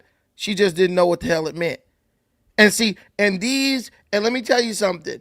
Black people, right? So say you're around your peer group, like your age mates, right? Black folks will be ignorant as hell, not knowing how to read, and then looking to ignorant Hispanics, whites, and Asians for validation. Oh, no, yeah, because I feel you. Like, what the F, man? He shouldn't be in jail. Here's the difference. Those people will inevitably be forced to gain those skills as they enter into the workforce, or hell, they could go work for their mama and daddy. You Mexican, you go work construction with your dad. You white, hey, I go clean pools with my dad, whatever, right? Or I work in my family's business, so I'm not really me not knowing how to read is not going to have a major impact on me. I can always just, exist under the safety net, of my family's wealth or accomplishments. Most black people don't have that ability. Most black people are like, I gotta go over here to Chipotle and make Chipotle bowls for a living. Then you don't know how to read, so they put the order in. You don't know how to read it, so you mess the order up. Now the customer tripping. Now you got two black people at each other's throat in damn McDonald's parking lot because you done got somebody order wrong because you can't read. And when they say, you messed up my order, you're not going to say, damn, I can't read, man. What you expect? Your ego's going to get involved. It's going to take over. And y'all going to be out there going for blood in the parking lot trying to drag each other to the dirt because you dumb and can't read, and this person is ignorant too and got a bad temper. That's real. Moving forward, moving forward 100% disagrees. The link is always in the comments. Y'all, you can come up here. I disagree with you. But we know you really do agree. You just have to protest. videos asking people to read a sort of obscure but totally understandable sentence using words like deity, exemplified, silhouette, and gauche. I can understand people not knowing the word gauche, right, so gauche, we will forgive that one. But not the... Yeah, the word gauche, basically means inappropriate, right? That's what gauche means. You're wearing something that may be it may be really provocative, or it says on the card, extraordinary. Wow, that's amazing, but it's not appropriate for that occasion. It's like a woman wearing a really nice suit to her wedding. No, gauche would be that a woman is supposed to be wearing a dress at her wedding. The man is supposed to be wearing the suit. Even though the suit looks really nice, it's inappropriate. That's not made for this occasion. You ever seen a girl walk in hella sexy with a banging ass little dress, but she's at church and the back out and the little booty cheeks hanging out? That, gauche. It may be nice, and for some setting it may be perfect, but for this setting it's not appropriate. That's what gauche means, or at least that's what I understand it mean. I'll look up the meaning of it. Shit. Hold on. What's the meaning? Gauche meaning. I want you to learn on this channel. Go teach your kids what gauche means immediately. Okay. We'll all find out what gauche means. Okay, so gauche means the first meaning is left-handed. The second meaning is winding, twisted, warped, applied to curves and surfaces. And then 3, this is what I was saying. This would be in the context of clothing. Lacking grace and perceptivity in social situations. Crude, tactless, socially inept. See, that's what I'm talking about. Just inappropriate. It's not tasteful. Right? It's like you at a winery asking them if they sell malt liquor. That's exactly what I said. How was I wrong? You guys are ignorant. Stop trying to play. Stop trying to troll me. That's exactly what I said. It's crude and tactless. It's lacking grace. Like you're not reading the room, basically. What you like, and remember the context in which we're talking about it was clothing based on the index card. So you don't know what you're talking about. I do. Okay. So you don't know the word, but talking about kids who don't. I do know what I did know what it meant. And more importantly, I knew what it said. But I definitely knew what it meant. You're how old using internet lingo? Internet lingo. Gauche is not internet lingo. Oh, trolling? Oh, yeah, nah. Trolling is just, yeah, why not? There's an age limit to internet lingo. Okay. Go ahead. I don't think that Karmelo is innocent. That dude's a criminal. He's a criminal.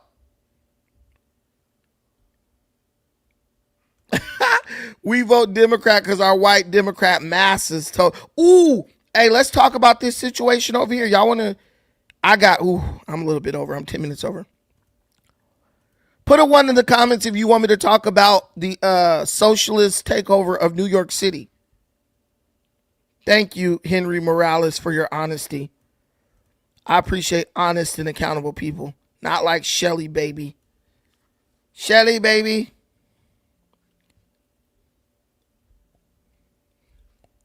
Hold on one. Put a 1 in the comments if you want me to cover the socialists taking over New York.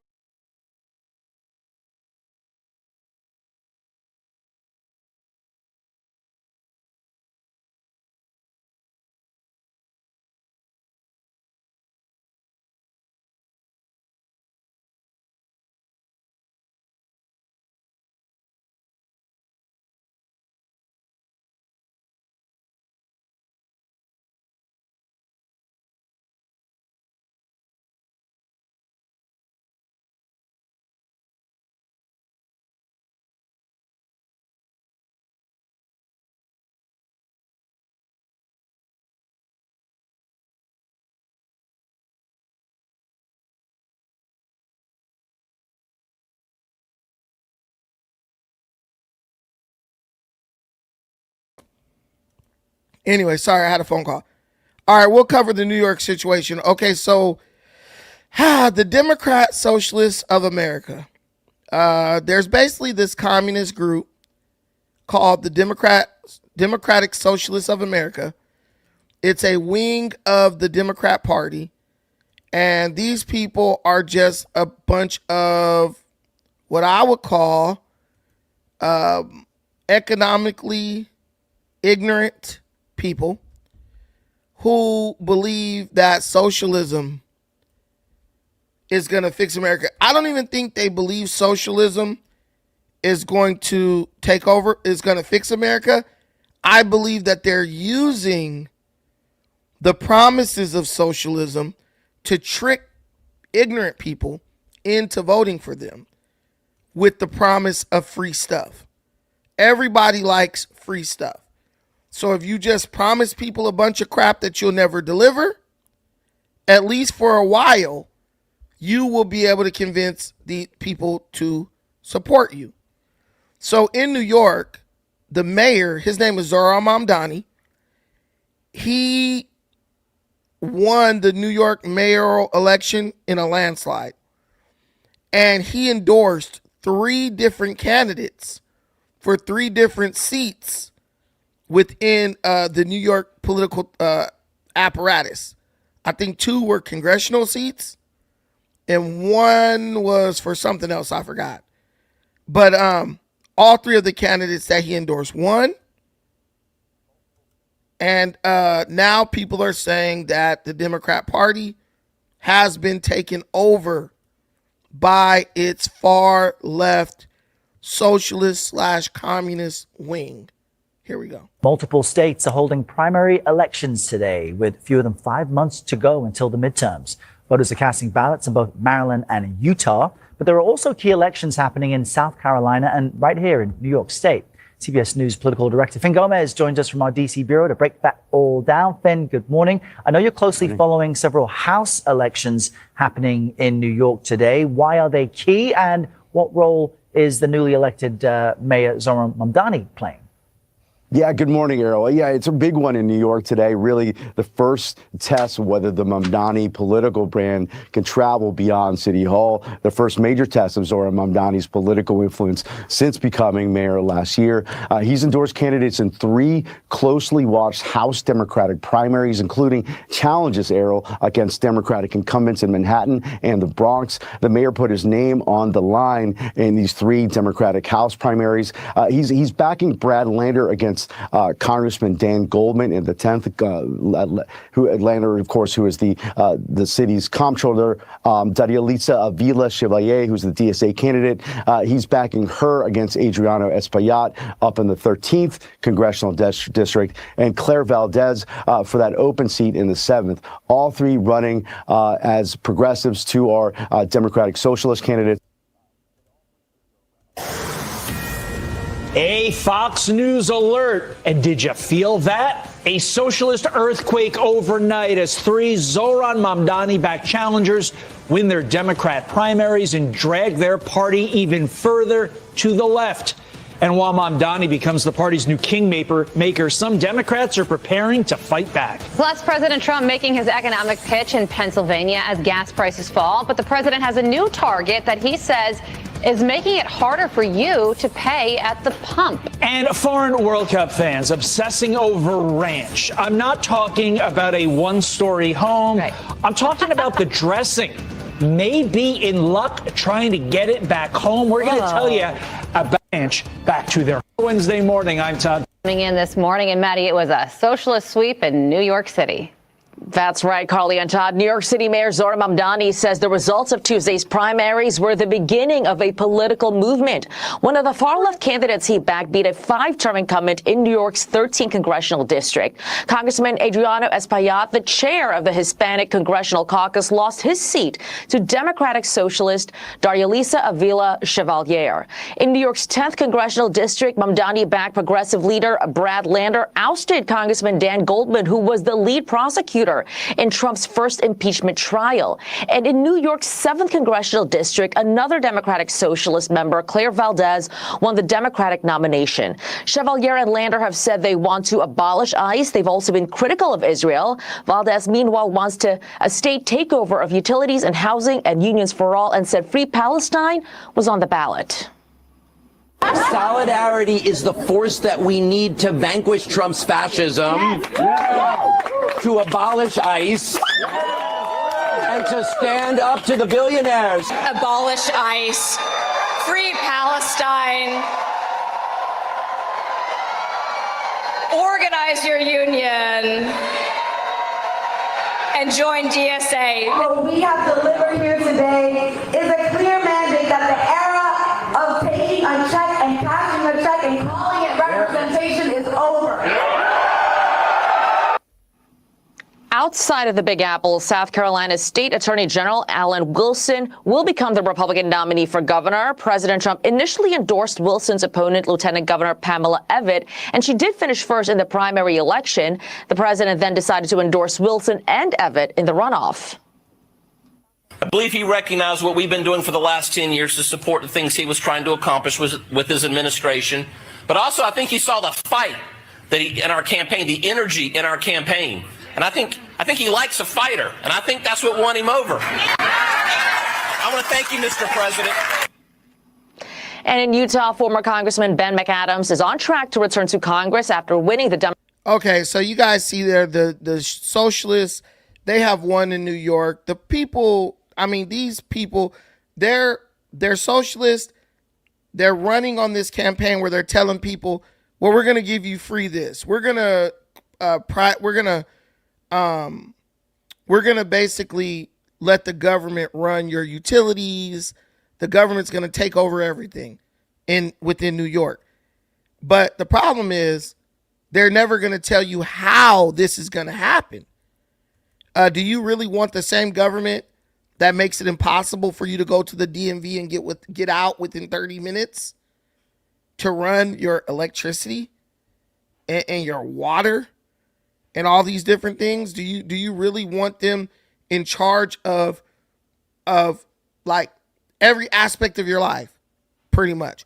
Or do you want to like let private companies take care of these things and basically pay something to have the service provided to you, at a fair price? That's pretty much what's going on here.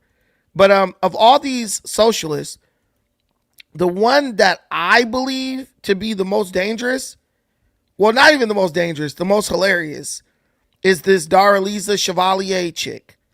She's a woman who converted to Islam because her friend told her to. And she's just like another AOC, but on steroids. She serves up nothing but word salad. And when you try to connect the dots from what she's saying to what she's actually able to do, they just don't connect. I'll let you listen to her speak. And you guys tell me, are these the type of people that you want running America? Do you really, when you listen to her, do you feel like these people are going to be effective leaders? I really think that when in a time where we are spending more money than we have ever spent on policing, in a time where policing is more militarized than it has ever been, the fact that we are still asking the question, do we feel safe, is very telling. And as someone who studies this question of safety, in my research, this question of criminality, I am someone who has looked for answers that actually bring real safety to our communities, and that is funding the programs that are actually correlated with an increased sense of safety. So she studies safety, she studies criminality. And because she studies these two things, she asks questions about what will make us more safe. But notice she's never going to tell you what actually will make us safe. All she's gonna do is say, well, we need to get rid of the police. Here's the problem. If we get rid of the police, what do you replace that with? But a dummy who doesn't think anything through, like those people who can't read those index cards, they say, hey, I grew up in the black community. Police they hurt black people. So let's get rid of them. That'll be good. Not realizing that as soon as two black people get into it, who's the first people they call? The police.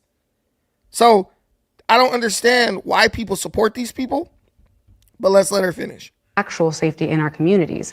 And that is work that I am proud that I will continue to advocate for.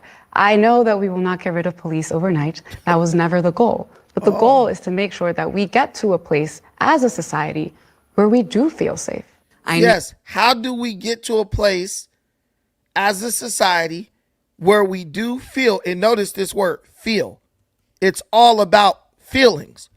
Someone could be in the safest facility on earth and they can feel like they're not safe. You could put a wall up, put a door with a deadbolt with bars behind it. If a person doesn't feel safe, that's just how they feel. That's not the facts. Someone could be in prison and say, well, I don't feel like I'm in prison. Well, can you walk out the front door? No, you can't. So she wants to get rid of police. She doesn't know how we're going to get rid of police, but she's willing to advocate and do the research to find and discover the systems to make us all safe. It's just a word salad. It's Kamala Harris style word salad. But someone thought that this woman was electable, so they elected her. Know that we all deserve a representative who isn't bought by AIPAC. I'm also the only Muslim in my family. I reverted 3 years ago. Actually, the friend who pushed me to do it asked me, why have you fasted for 4 years and yet you haven't taken your shahada? Wait, see, she said, I'm the only Muslim in my family. I reverted. Doesn't she mean converted? I see, I'm not the smartest guy in the world, but I thought reverted means to go back. Yeah. See, reverted means to go back to a former condition, practice, or belief. So she reverted back to Islam, but she's the only Muslim in her family. So how is that? That means you She's here today, converted. and when she asked me that, I'm also the only Muslim in my family. I reverted 3 years ago. Actually, the friend who pushed me to do it asked me, why have you fasted for 4 years and yet you haven't taken your shahada? She's here today. And when she asked me that, I thought, that is a great question. And I thought for myself why I hadn't taken the step yet. But it was seeing how all of my friends who were showing up to organizing, who are Muslim, were showing up in the space, and the grace and love and passion that they had in these spaces of social justice. So the grace, love, and passion of her Muslim friends is what encouraged her to convert to becoming a Muslim. So the way a few people acted in the space of activism made you disregard the fact that the guy who started the whole religion was a pedophile. Okay. Totally made you forget what happened on 9/11. Totally made you forget that there's like a global jihad at all times where these people are like purposely trying to like take over as much land in as many countries as they can. I don't understand this. Purposely, it made you forget that Muslims attacked a crowd of protesters in New York with bombs, threw bombs at them.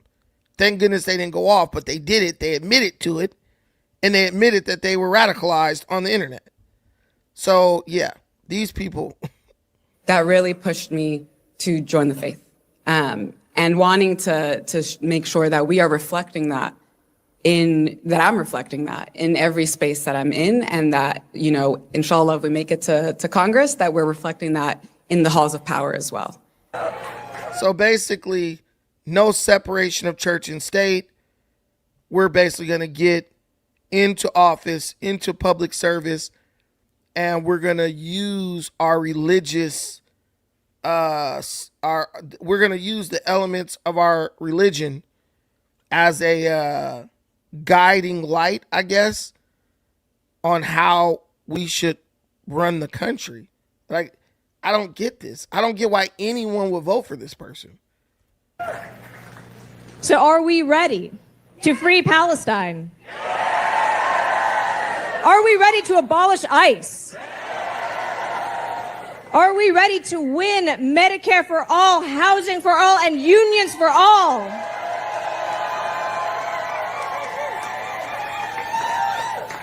I know that's right.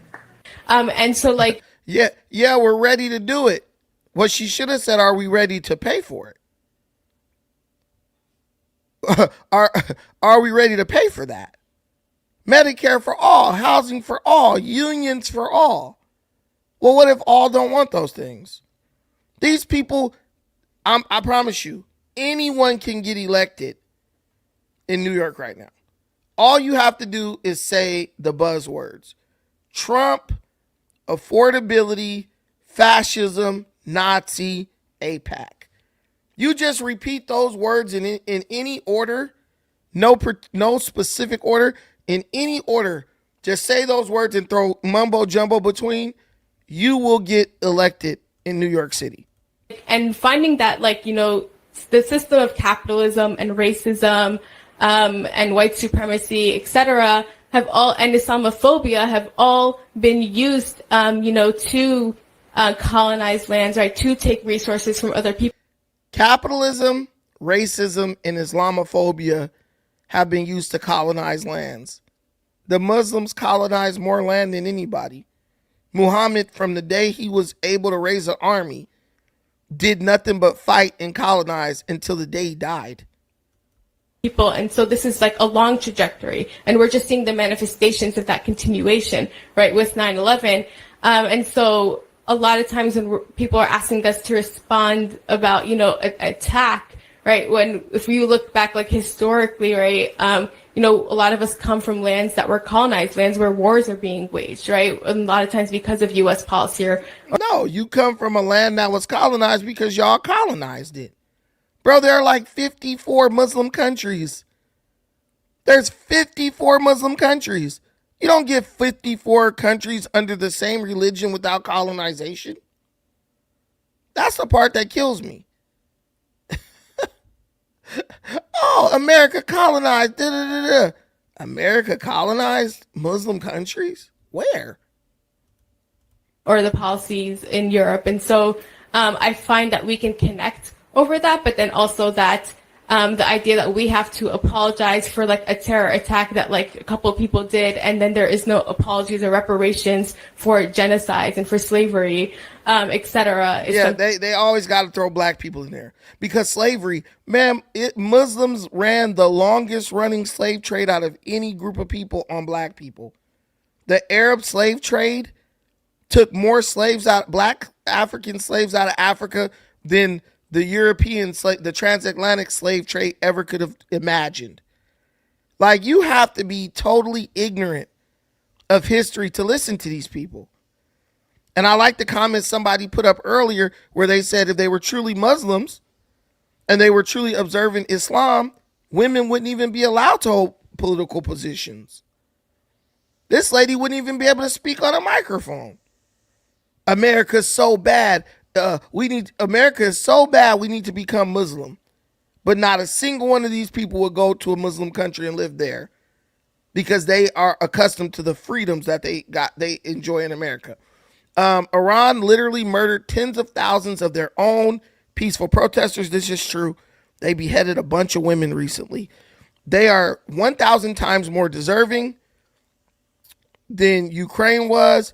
Just wanted a better deal on oil and mineral rights. What? I don't get it. They are 1,000 times more deserving than Ukraine. What? Ukraine was just wanted a better deal on oil and mineral rights. I don't understand the end. But I agree.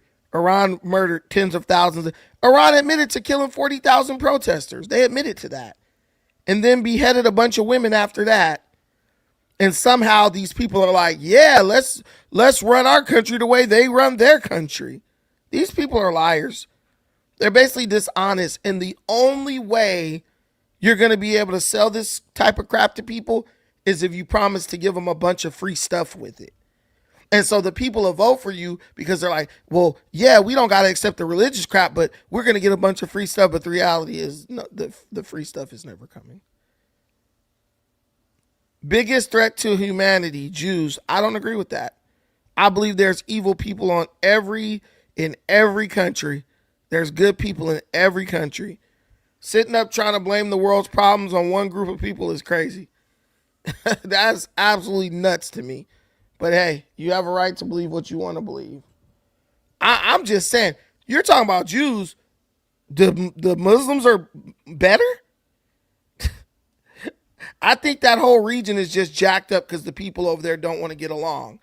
But yeah, we don't like the Jews, so we're gonna go to the guys who the boy lovers, the dancing boy of Afghanistan guys. That makes a lot of sense. Oh, the guys who behead women for protesting. They just killed a wrestler, the number one wrestler in their country. They just killed this dude. Made up a whole lie about him and just like beheaded, bro. Hell no. I think that I kind of find like reprehensible. Amazing, absolutely amazing. That's just a small taste of what we're dealing with here. Okay, what the Democrat Party has become. Again. Yeah. So yeah, these people, they're wild. Go here. So yeah, these people have won their primaries in New York. Honestly, New York is not friendly to Republicans.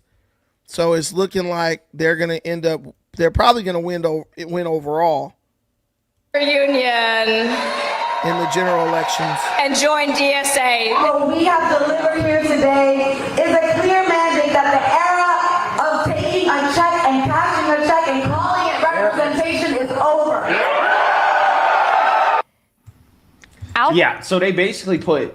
Yeah. So they put a bunch of deranged people.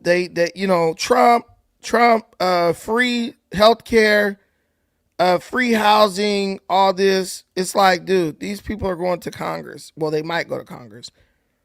Do you truly believe Congress is about to pass a free healthcare bill? We just had the Obamacare situation basically just destroyed the government. Like, Like, Obamacare didn't work, and universal health care would end up costing way more than Obamacare costs. And the American people were super unhappy with Obamacare. You're going to have to convince me why I need to pay for the health care of some guy to get heart surgery when I may never need heart surgery.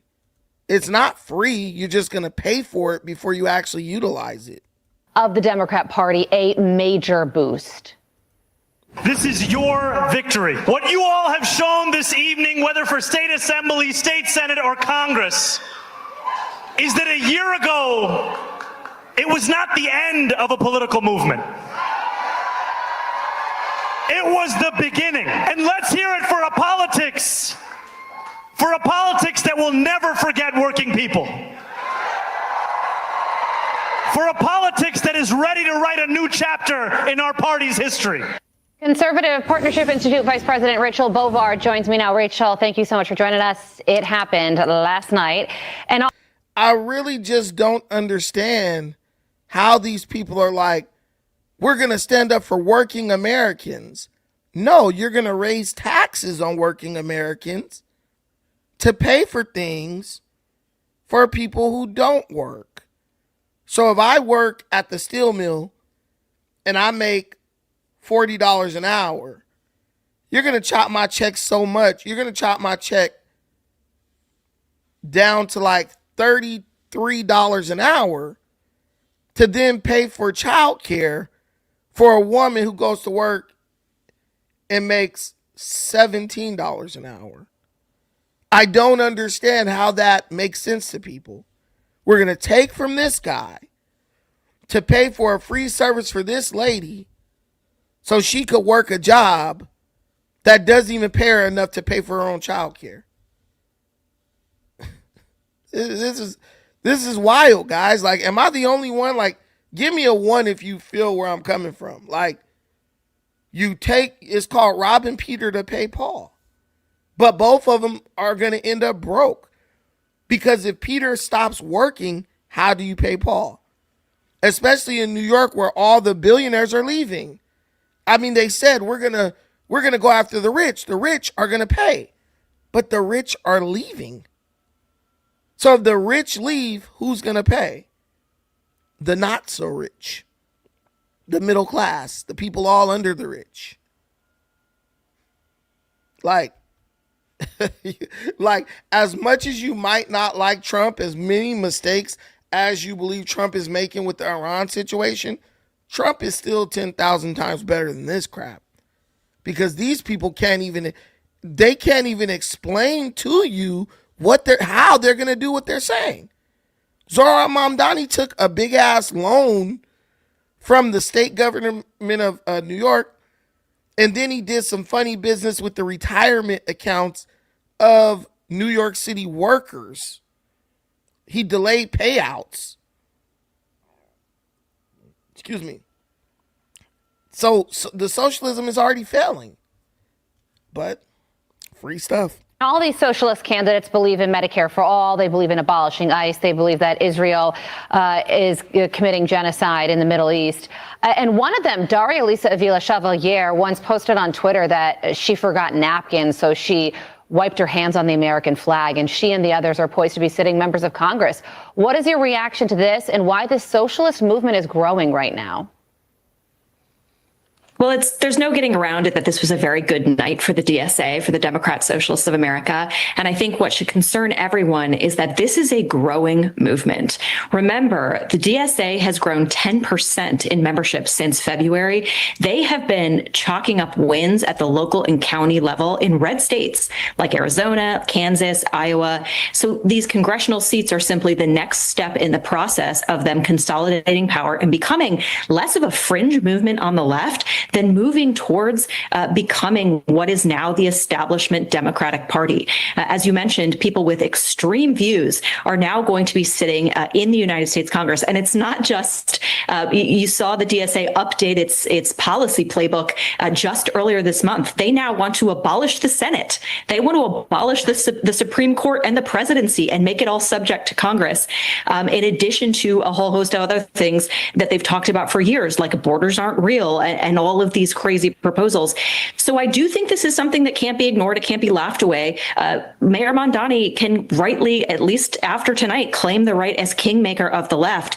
And for establishment Democrats, you break it, you bought it. They had time to push this movement into the fringe. They didn't. The time to say no to it was when they said borders aren't real and America is racist and Israel and the Jewish people are the source of every problem in America. They did not do that. So now Hakeem Jeffries, the leader of the Democratic Party in Congress, is going to have to deal with these people who now represent, in many ways, the face of his party. Yeah, and a lot of people say what happened last night, it took place in New York City. No surprise there. But these three candidates that win, they give the socialist movement more messaging, more power there. When they get to Congress, they're going to have committee assignments and just become overall more visible. And it sounds like what you're saying is with these three races and the local elections that are taking place that aren't getting as much attention, that there is a real movement here that could impact politics on a national scale. That's exactly right. I don't think, for a long time, we've shrugged and said, well, I'm going to stop these two ladies because I'm not really with the doom and gloom stuff. What we've seen from the Democrat Socialists of America, once they gain the seat by lying to their voters, we're going to give you free everything. They usually end up just voting along with Democrats, the mainstream Democrats on everything. Like, when is the last time AOC, who is a Democrat Socialist of America, she's a member of that group. When is the last time AOC went against the party? That's my question. When is the last time? When did Cori Bush, she's not in office anymore, but when did Cori Bush go against the party? When did Jamal Bowman vote against the party? They don't even vote against the party. So people are like, oh, yeah, the Democrats got to worry about this. No, the Democrats have already sent the memo to these people. Promise these idiots whatever they want.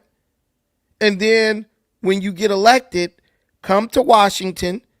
And when you're unable to deliver them what they want, blame it on the mainstream or the moderate Democrats. This is all about getting the seat, gaining the power. And then it's bait and switch.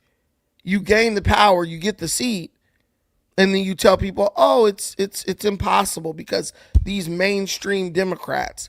This is the game they're playing. That's why people like Hakeem Jeffries don't care about this. He doesn't care how radical they are. He understands that you might have to have a radical message to get certain voters to vote for you. I want to ask this question.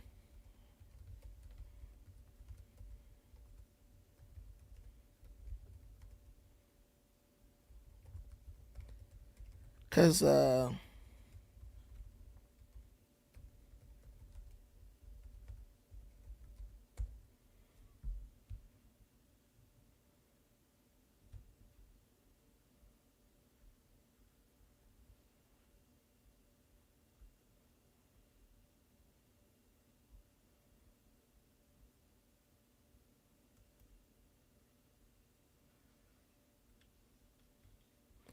hold on, I'm trying to.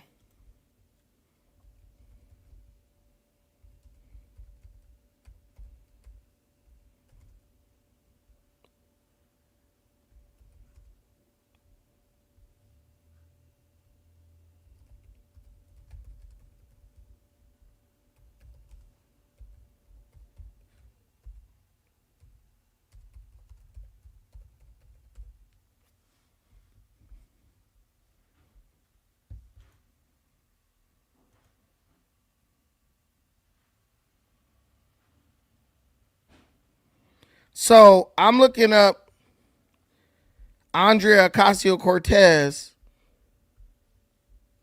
And I look more at the behavior of these people. Who's Joe Cool? You know me, man. I don't know you. You do know me. Well, where we meet? Sarah's, maybe?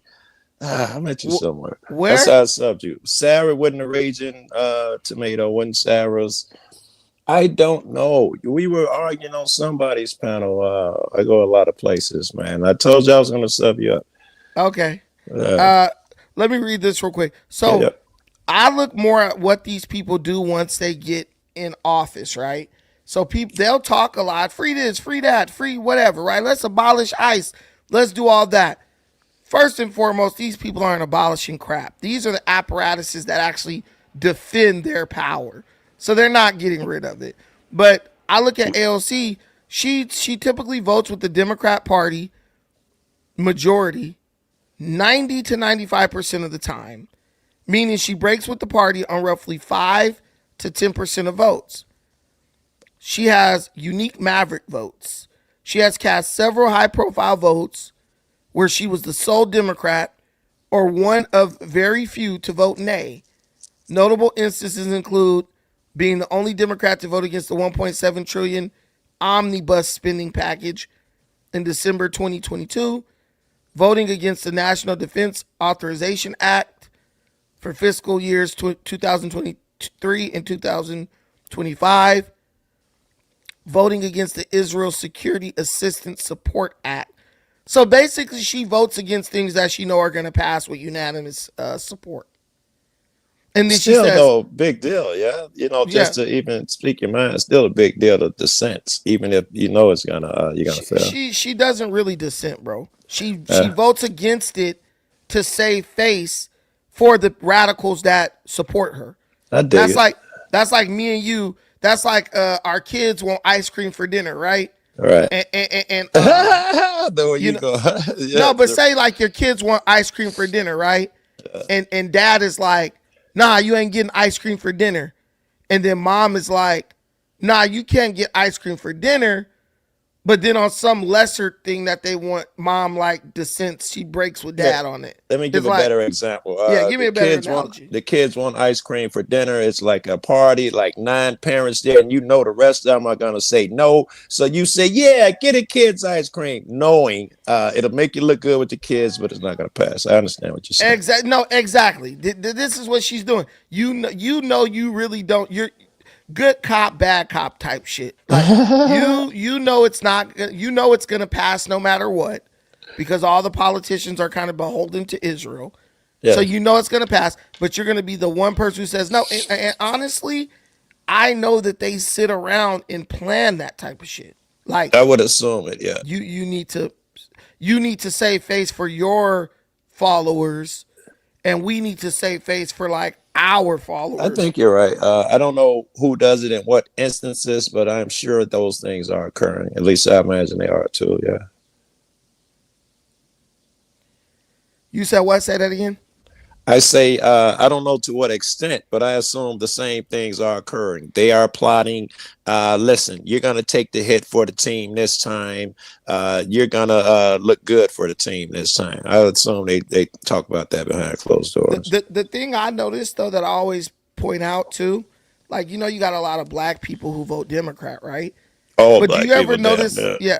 Do you ever notice that the people who always end up losing their seats are black people? Like, yes. Since AOC has been in office, everybody who has had to take the hit on these unpopular policies was black. Whether it's Cori Bush, Jamal Bowman, Nina Turner, Fonnie Lewis, like just go down the line. With Bush, it was the same thing. I can't remember Colin Powell. He's the one that came out and presented the fake evidence that they had was moving nuclear weapons out the back door. He took a fall. He could never become president or anything after that. And he was popular as fuck. When that shit came out, it crushed him endlessly. It ended his career. He took it for the team, though. And, yeah. Colin Powell, when he didn't run for president, because I was like, bro, run for president to see He if was they popular enough, right? He had a shot. He stood a bro. shot, I thought. When my grandfather was a Republican, bro, and that dude was talking about Colin Powell, like, dude, like my grandfather made me feel like that dude could have got elected. But here's the thing. Run for president. If they support you in that, then they really mess with you. Look at Byron Donald. I know the Republican Party really messes with him because he won his primary in a landslide. Those white folks is messing with Byron Donald. Okay.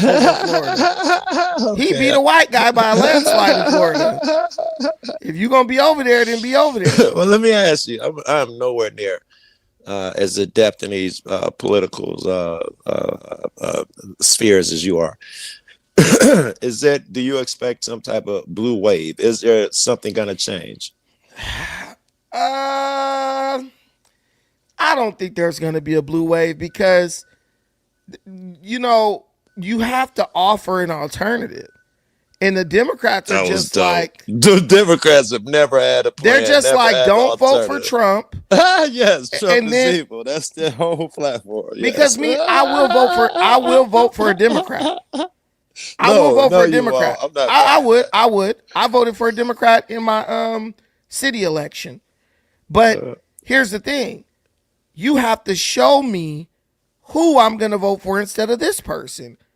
And even when it comes to the presidency, they're still throwing out Kamala Harris. That's a great point, man. I wish they would. They have no imagination, right? Zero. They have no plan. Listen, I hate both sides. I don't know if you know. You apparently don't even remember me, but I hate both sides. You, but I don't remember where I really from. No, okay, I hate both sides.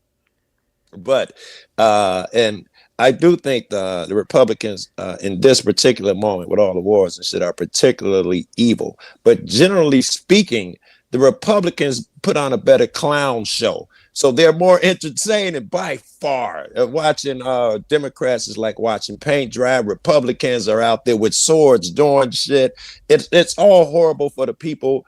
But I prefer fucking see a show as long as I'm alive and I got to be part of this fucking garbage. Yeah, I mean, the thing with like Trump, I feel like Trump is just trying to do too much at once. Because he knows he only has like a little bit of time to get things done. Yes. And I think because he's doing that, it's like making him kind of look bad. Yes. But with Trump, what I always give him some grace is this. I know that once Trump is gone, it's going to just go back to business as usual. So you ain't lying. We might as well just get certain shit done while he's in. Because it never all the way goes back. Yeah, because they're not goes back. They're not going to do crap once Trump is gone. J.D. Vance and these guys, they're not going to do anything. They're just going to say business as usual. J.D. Vance is, I think, would do more than Trump. He's worse than Trump would be, I think. If he got some power, I think he would. J.D. Vance was just a typical milquetoast Republican.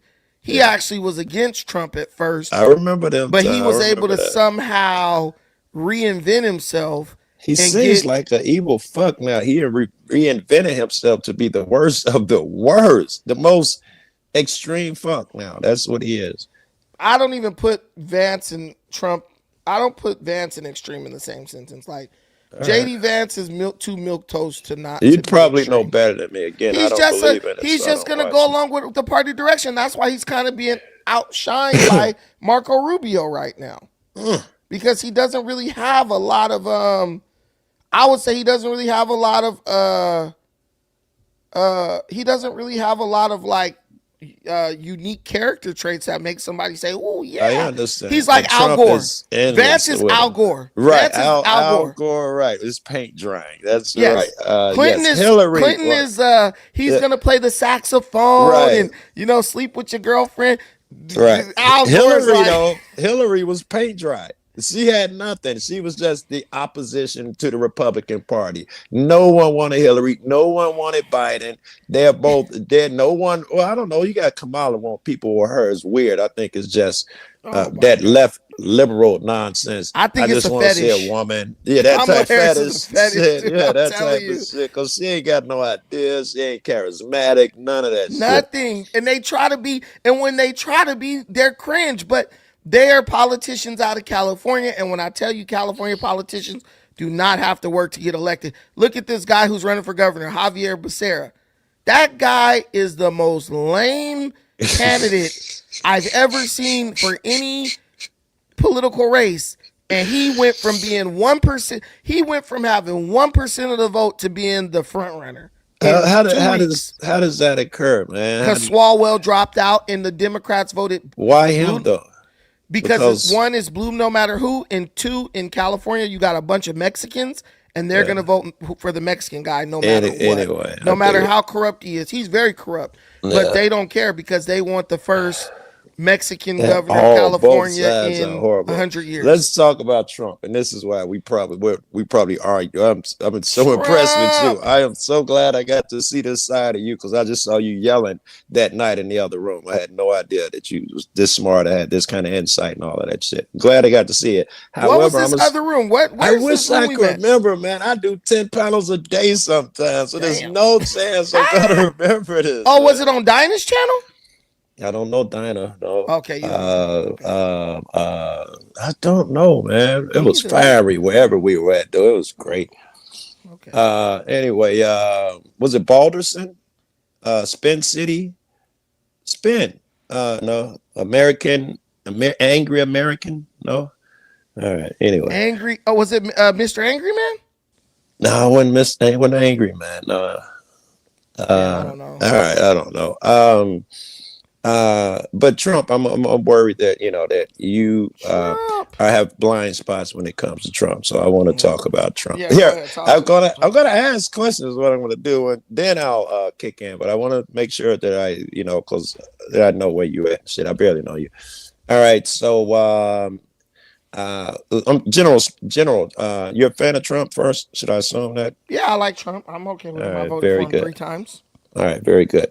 Are you satisfied with his performance this time? Do I would have to think about the things I don't like that he's done. I don't really have an issue with anything Trump's done. Very good. I'm thinking about it. I don't have an issue with anything he's done. I think Trump has done a lot of good, and then I just think Trump has done a lot of things that he felt were right. And I just think, does Trump deliver on his promises? Is he that type of president? I believe when it comes to like stopping the influx of illegal immigrants across the border, he delivered 100%. Immigration is at like 0. Well, that's the one instance I was speaking. But that's the main reason people voted for him. I dig it. I wanted his character. I'm trying to see if you embrace his character. Yeah, character. I want to know, do you think he's honest? Do you think he's trustworthy? Which is why I asked, does he do what he say he's gonna do?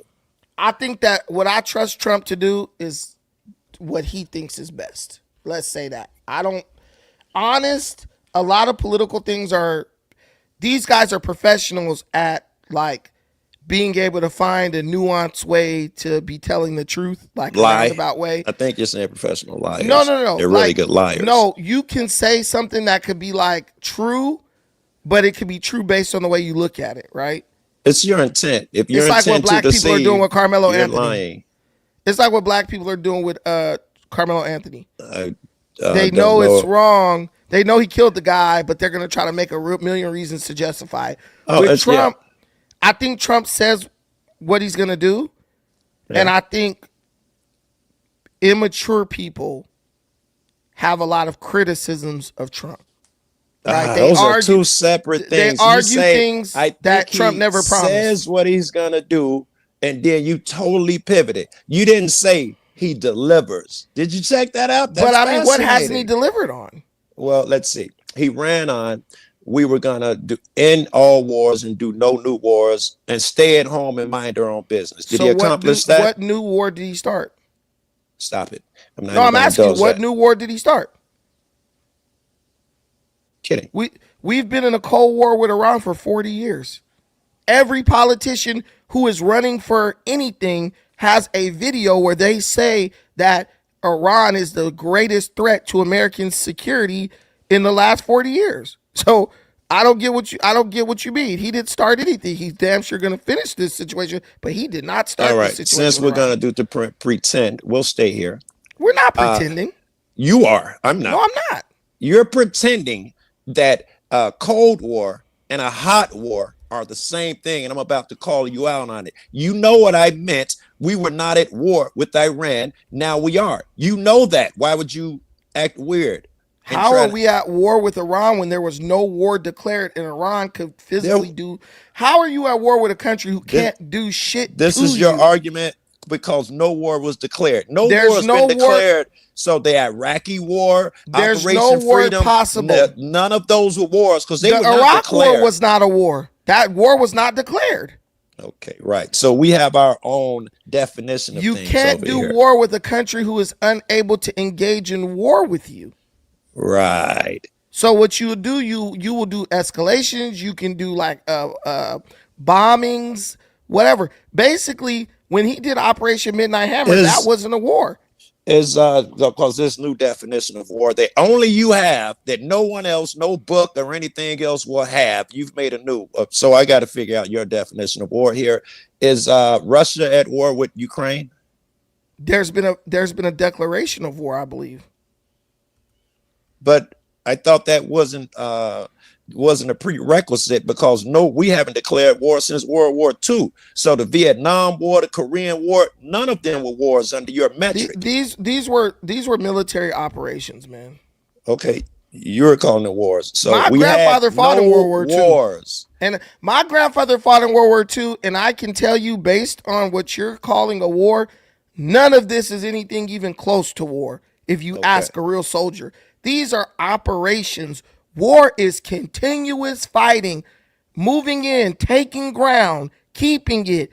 Hey, you have to surrender. There's no like surrender. Afghanistan and Iraq. Even Afghanistan wasn't a war. That was just an operation. It's been going on for 15, 20 years or something crazy. It went for 20 years thanks to the Democrats, but yeah.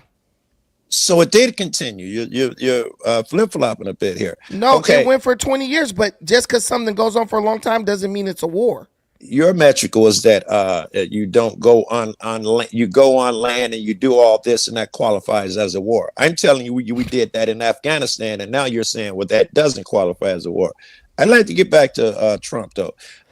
When he said, no new wars, we're going to stay out of other people's business and take care of ourselves at first, you assumed, because most people assume that he would not be spending money on fighting abroad and shit, that he was directly stating the opposite. But you knew that that's not what he was saying because you and him share a similar definition of the word war. Let me ask you a question. Yeah. You tell your daughter, I don't want you messing with no boys. You can't go out on a date with a boy until you turn 18 and you leave my house. Mm-hmm. Your daughter come home, 16 years old. She talking to her mama. I met this boy. He's so cute. He asked me out on a date.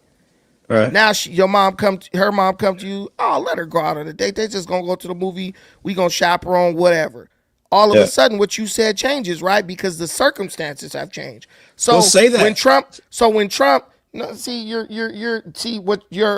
position. Don't say that he followed through. Say the circumstances Your changed. position is immature because everyone knows that situations change, especially in the political arena. Did Trump know when he said no new wars that Iran had uranium enriched to 60%? No. They came out and declared that. Wait, they came out and declared that later on. So do you think Trump would have said that if he knew Iran had uranium enriched to 60%, which can be used to make a nuclear bomb? I think this is what you should have said at first, rather than pretending that war was something totally different and you want to look crazy for those 5 minutes. But this is not a war, though. Okay. All right. So when Trump said the uranium shit, would Trump have done it? Do people change their minds? Yes, they do. And if you were a sincere cat and good faith, you'd have said that, yes, Trump said we'd stay out of affairs abroad, but the situation changed. And then the conversation went from there. And I'd have asked you the next question, which is something more difficult to evade. Did Trump release the Epstein files like he ran on? Trump released like 3 million pages of the Epstein files. Are you sure? Well, whatever. He released way more than anybody else did. Are you sure he released anything? Trump released more of the Epstein files than any other person who had the power to release it. Okay. And you do know that the reason why Trump can't release the rest is because there's a court order where he can't release it because it would jeopardize the identity of the safety and identity of the women who were the victims in the Epstein file. You do understand that, right? I would argue still that he hasn't released a file. So you want Trump to violate the orders? No, I'm not even addressing that. I'm talking about the first part still. I say he hasn't released a file because when he ran on that shit, when he got in office, he said there are no files. He said it's Obama and a hoax, right? and Biden Democratic hoax. There are no files. I believe it is a hoax. Hold on, let me finish. Then when his own people came out and said, yes, there are files, he said no. They said, we're going to release them. He said no. They had to go through an act of Congress to force those files to be released. Congress, they had to go around the president because he would not release them. So I'm not sure why you're crediting him with releasing the files right now. What I'm going to tell you is Trump released the Epstein files. He released as much as he could because he got pissed off. But I understand Donald Trump because when you look at the Epstein files and people read them, I've read some pages from the Epstein files. It's like a joke. It's dumb stuff that makes no sense. Why would I release a bunch of shit that's going to create a shitstorm when it's not even nothing in it? I'm going to say this full stop. Nothing in the Epstein files can be used to convict or prosecute anyone. So why would I release something that has the power to damage so many people's lives and there's no ability to bring anybody to justice based on that? Well, I have a million reasons why, but no, I'm just asking you a question. I have reasons why. If something is no benefit, no. Why would I destroy people's lives with it? You didn't say. Wait. Now you're saying no benefit. At first, you said a person couldn't be prosecuted. There are other benefits to releasing a thing outside like what? Of prosecution. Creating a public shitstorm where everyone's accusing people of being pedophiles, even though just to be in the files, your name just has to be mentioned. It doesn't mean you did anything. And on top of that, Bill Clinton's mentioned in the files. He's in a jacuzzi with a bunch of women, and people are like, we see that, but we don't care about that. Trump. Wait. You did not read the file. Well, there's a bunch of them. You did not read the parts pertaining to Trump, though. Clearly, you wouldn't have brought that shit up about Clinton. What's in Trump? What's about Trump? Tell me what the Epstein files say about Donald Trump. You don't know, which is what yes, I do. Yes, I do 100%. The only thing the Epstein files say about Donald Trump is that Donald Trump raped some young girl. Well, he basically had the young girl, 13-year-old, sitting on his lap, and he tried to kiss her, and then she bit him on the lip. He tried to make her give him, fellatio, and she bit him on the wiener. And he was like, get this bitch out of here. That's literally the only thing it says about Donald Trump. I'm so glad you said that because I know you didn't read it. Here, there's a part that's go ahead. All of the FBI part that's pertaining to Trump is highlighted in yellow. Look for that part with all the yellow shit. No, tell me what it says. Tell me what it says. I'm about to. Those are, 15, 20 years of people calling in and informing on Trump with all the same accusations. Some of them are really horrendous. Do you listen? You don't. You didn't really want to know. This is what I'm trying to get you to know. Listen, man. This is me. I'm a grown up, right? You're a grown up too, but you engage in immature behavior. When you understand that people were calling in to the line like a prank line, people were saying, man, people were submitting pictures of movies saying that this was a picture from the Epstein Island where they were eating a human being. Trump's eating people and babies and all this stuff.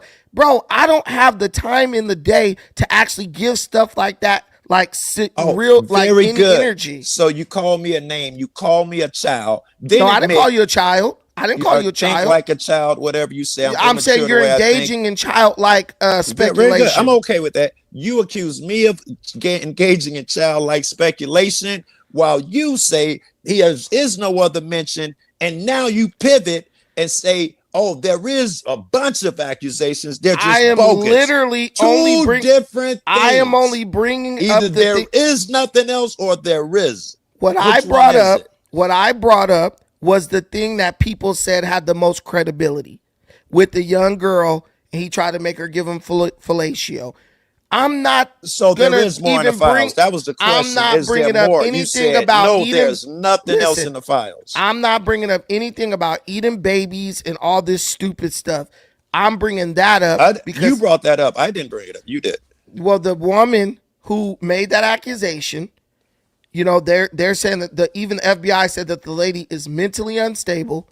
I wasn't even talking about her. I was, but I'm just talking about the thing that people myriad of other ones, which you apparently did not read, where the FBI even put what they did in response to these things. All of them was he slept with my friend. My friend told me this. I slept. He slept with your friend, so that's a crime. Me and him. Excuse me. He slept with someone's friend, so that's a crime. Yes, they were 13 years old. Man, come on, man. Where are these people at?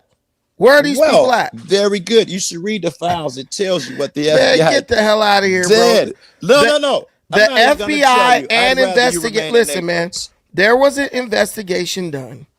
Are you sure? Because the investigators. Don't put your foot in it. That the Epstein files were never. Don't put your foot in it. You're about to say what happened. You just said that the Epstein files don't exist. Now you're saying you're using the Epstein files. I never said they didn't exist. Listen, you said the Epstein files were never released.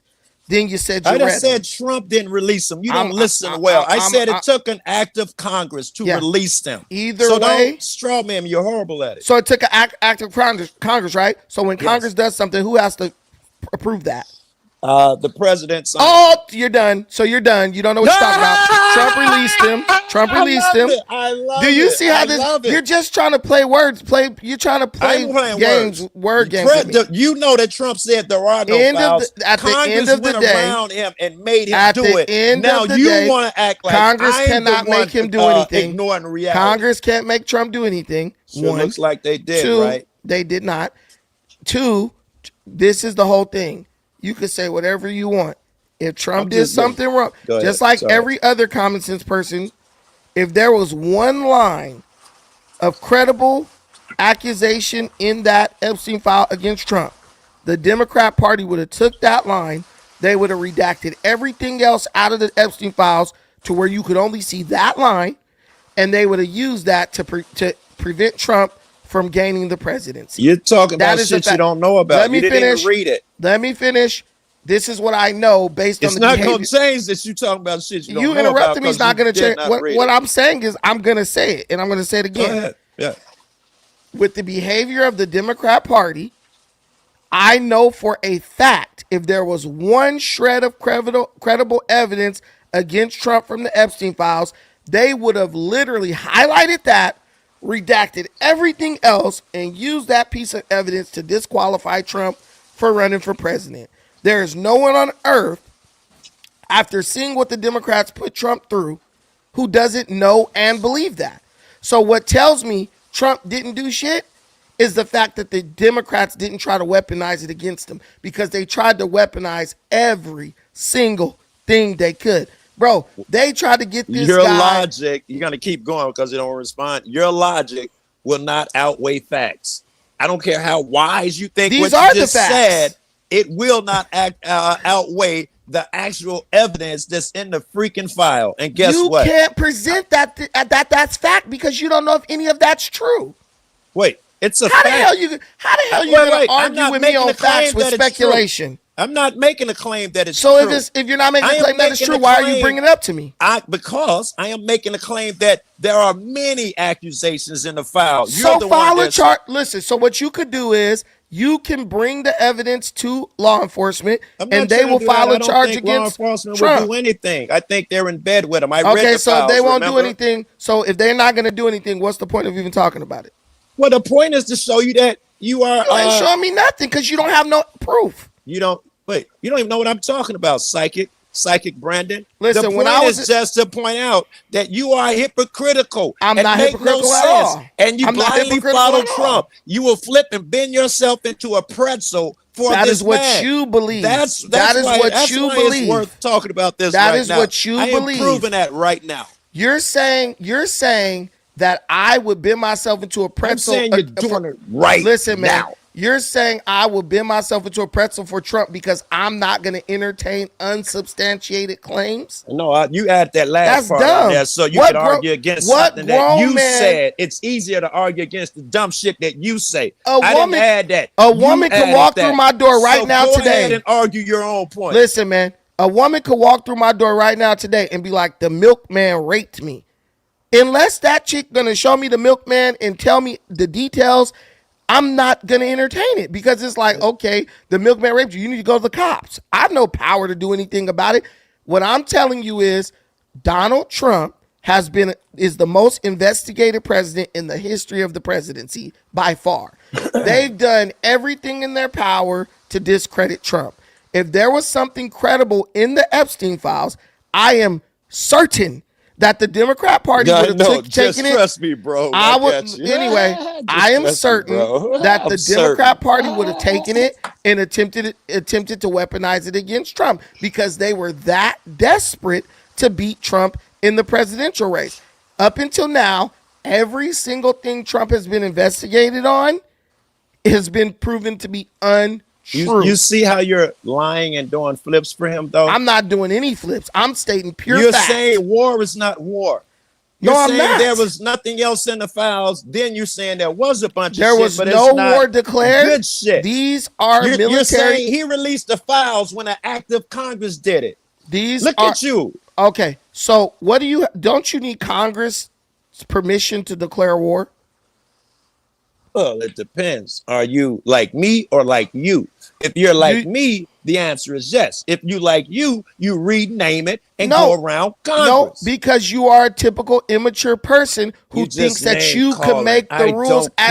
Listen, it's not a name calling. Calling someone immature is not name calling. That's how you're behaving. You're trying to make up the rules as you go along. This is a country of laws. The laws are already established. There is no war without Congress. Is that true? Listen, there is no war without Congress. Donald Trump campaigned on Excuse me, stopping. Brandon, I got a text from my sister. I just need a second. I'm sorry. Okay. Now, listen. Trump campaigned primarily on stopping the influx of illegal immigrants across the border. He stopped them. Trump said, we're not going to start any new wars. Trump didn't start any new wars. What Trump is doing is ending a conflict that has been going on for 40 years. Started long before Donald Trump was elected or even considered running for president. And when Donald Trump came down the golden escalator, he said, we're going to deal with these dudes. Why would people, if this is a war Trump started, why would Kamala Harris say this? Which foreign country do you consider to be our greatest adversary? Well, there are different reasons that we should be thoughtful about each. Most recently, I think there's an obvious one in mind, which is Iran. And look, I mean, Iran has American blood on their hands. What? The greatest threat is Iran. And thoughtful about each. Most recently, I think there's an obvious one in mind, which is Iran. And look, I mean, Iran has American blood on their hands. Okay, so the biggest threat is Iran. Kamala Harris just said that and said Iran has American blood on their hands. Right. Do you think that America is just going to sit by and say, these people killed Americans and we're just going to let them get away with that? No. So Trump had the balls to actually address the conflict. The reason why past presidents avoided it is because it was going to lead to a huge downturn in their popularity because Americans are spoiled. They don't want to deal with it. But in reality, if someone said, you can deal with the greatest adversary America has had in the past 40 years by paying $1.50 more for gas for 3 months, every American would have said, yeah, that's fine. $1.50 more, let's do it. Trump has ended our hostilities with North Korea. Trump has ended our hostilities with Russia.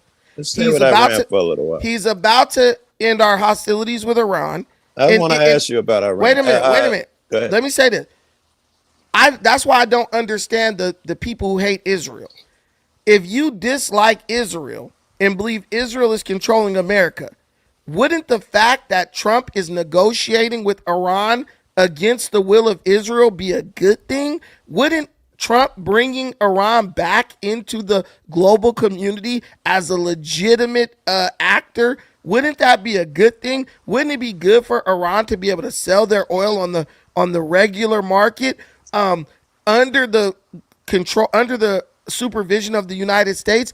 Wouldn't it be great for Iran to start selling their oil using U.S. banking systems, which would essentially mean they would be selling it for the USD, the US dollar, which would strengthen our currency?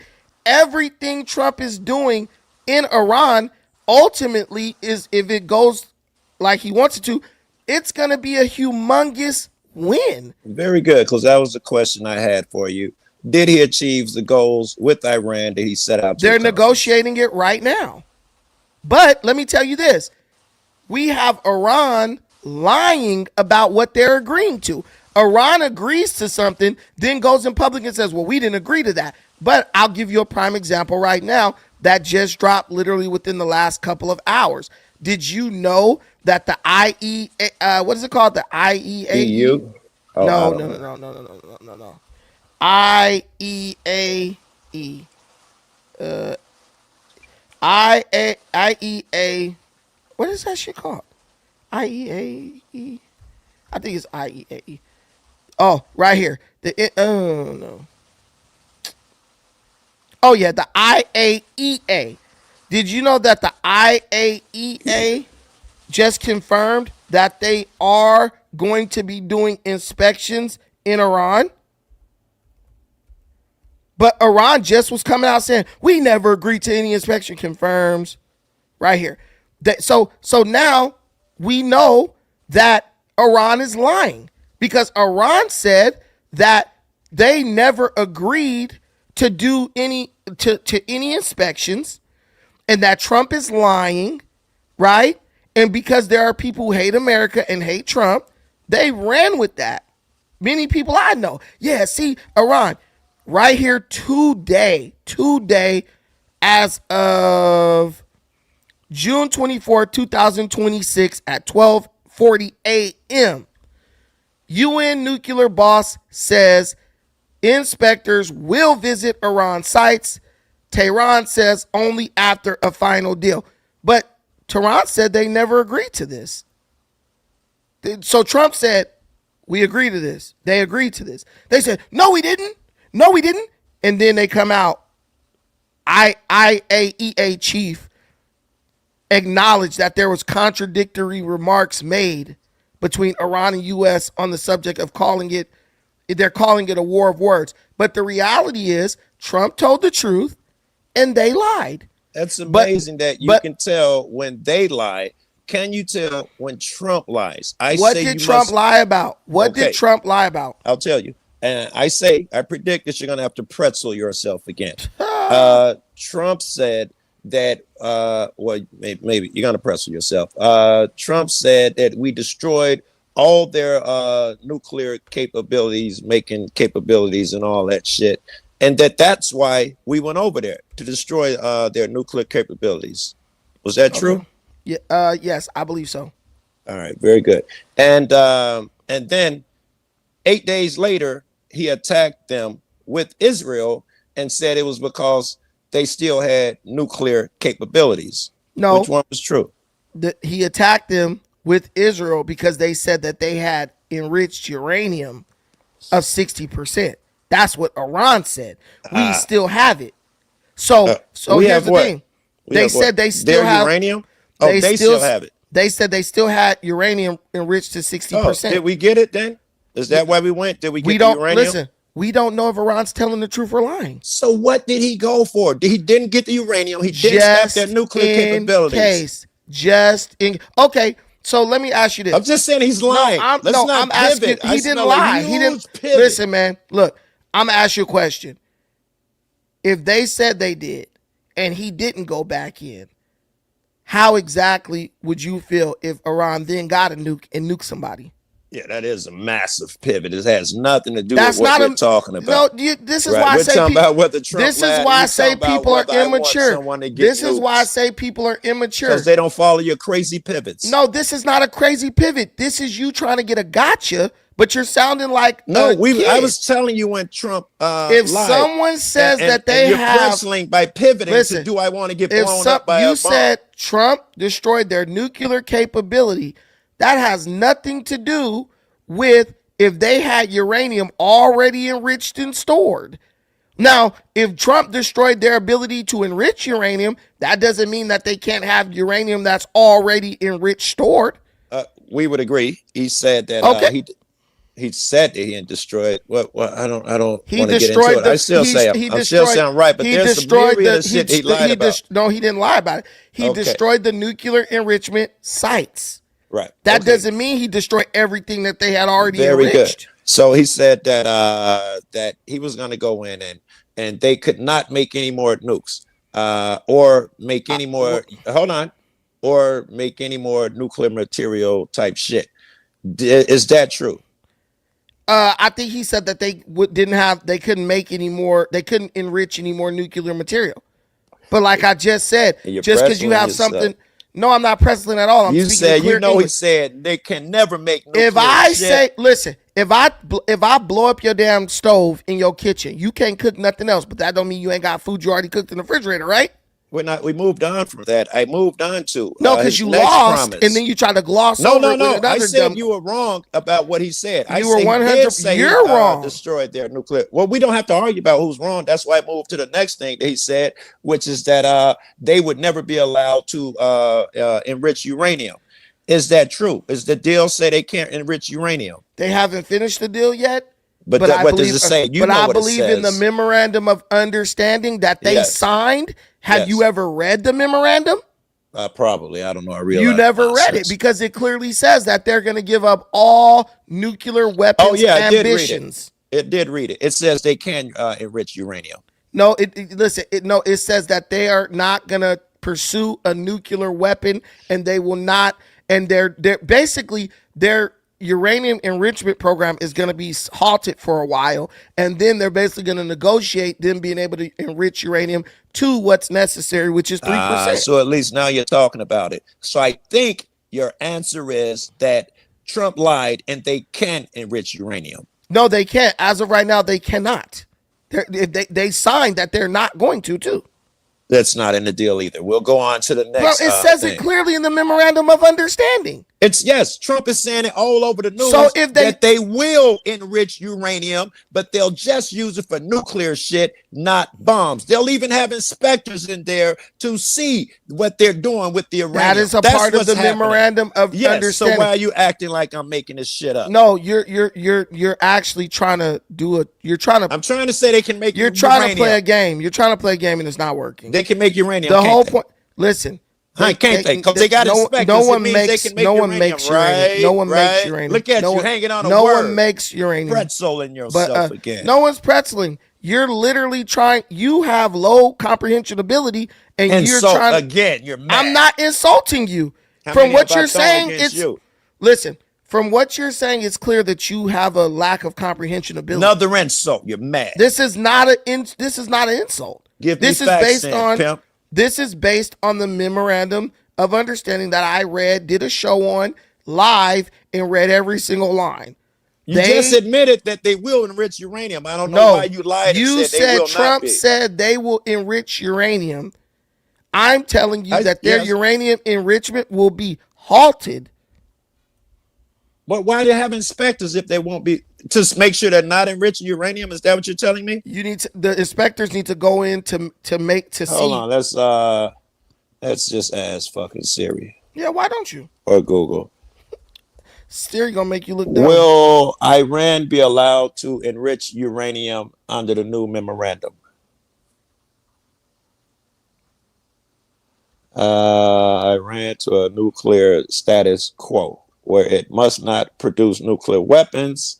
The existing stockpile under agency supervision, which means I think they're kicking it, ceasefire, and they will have ongoing enrichment allowances.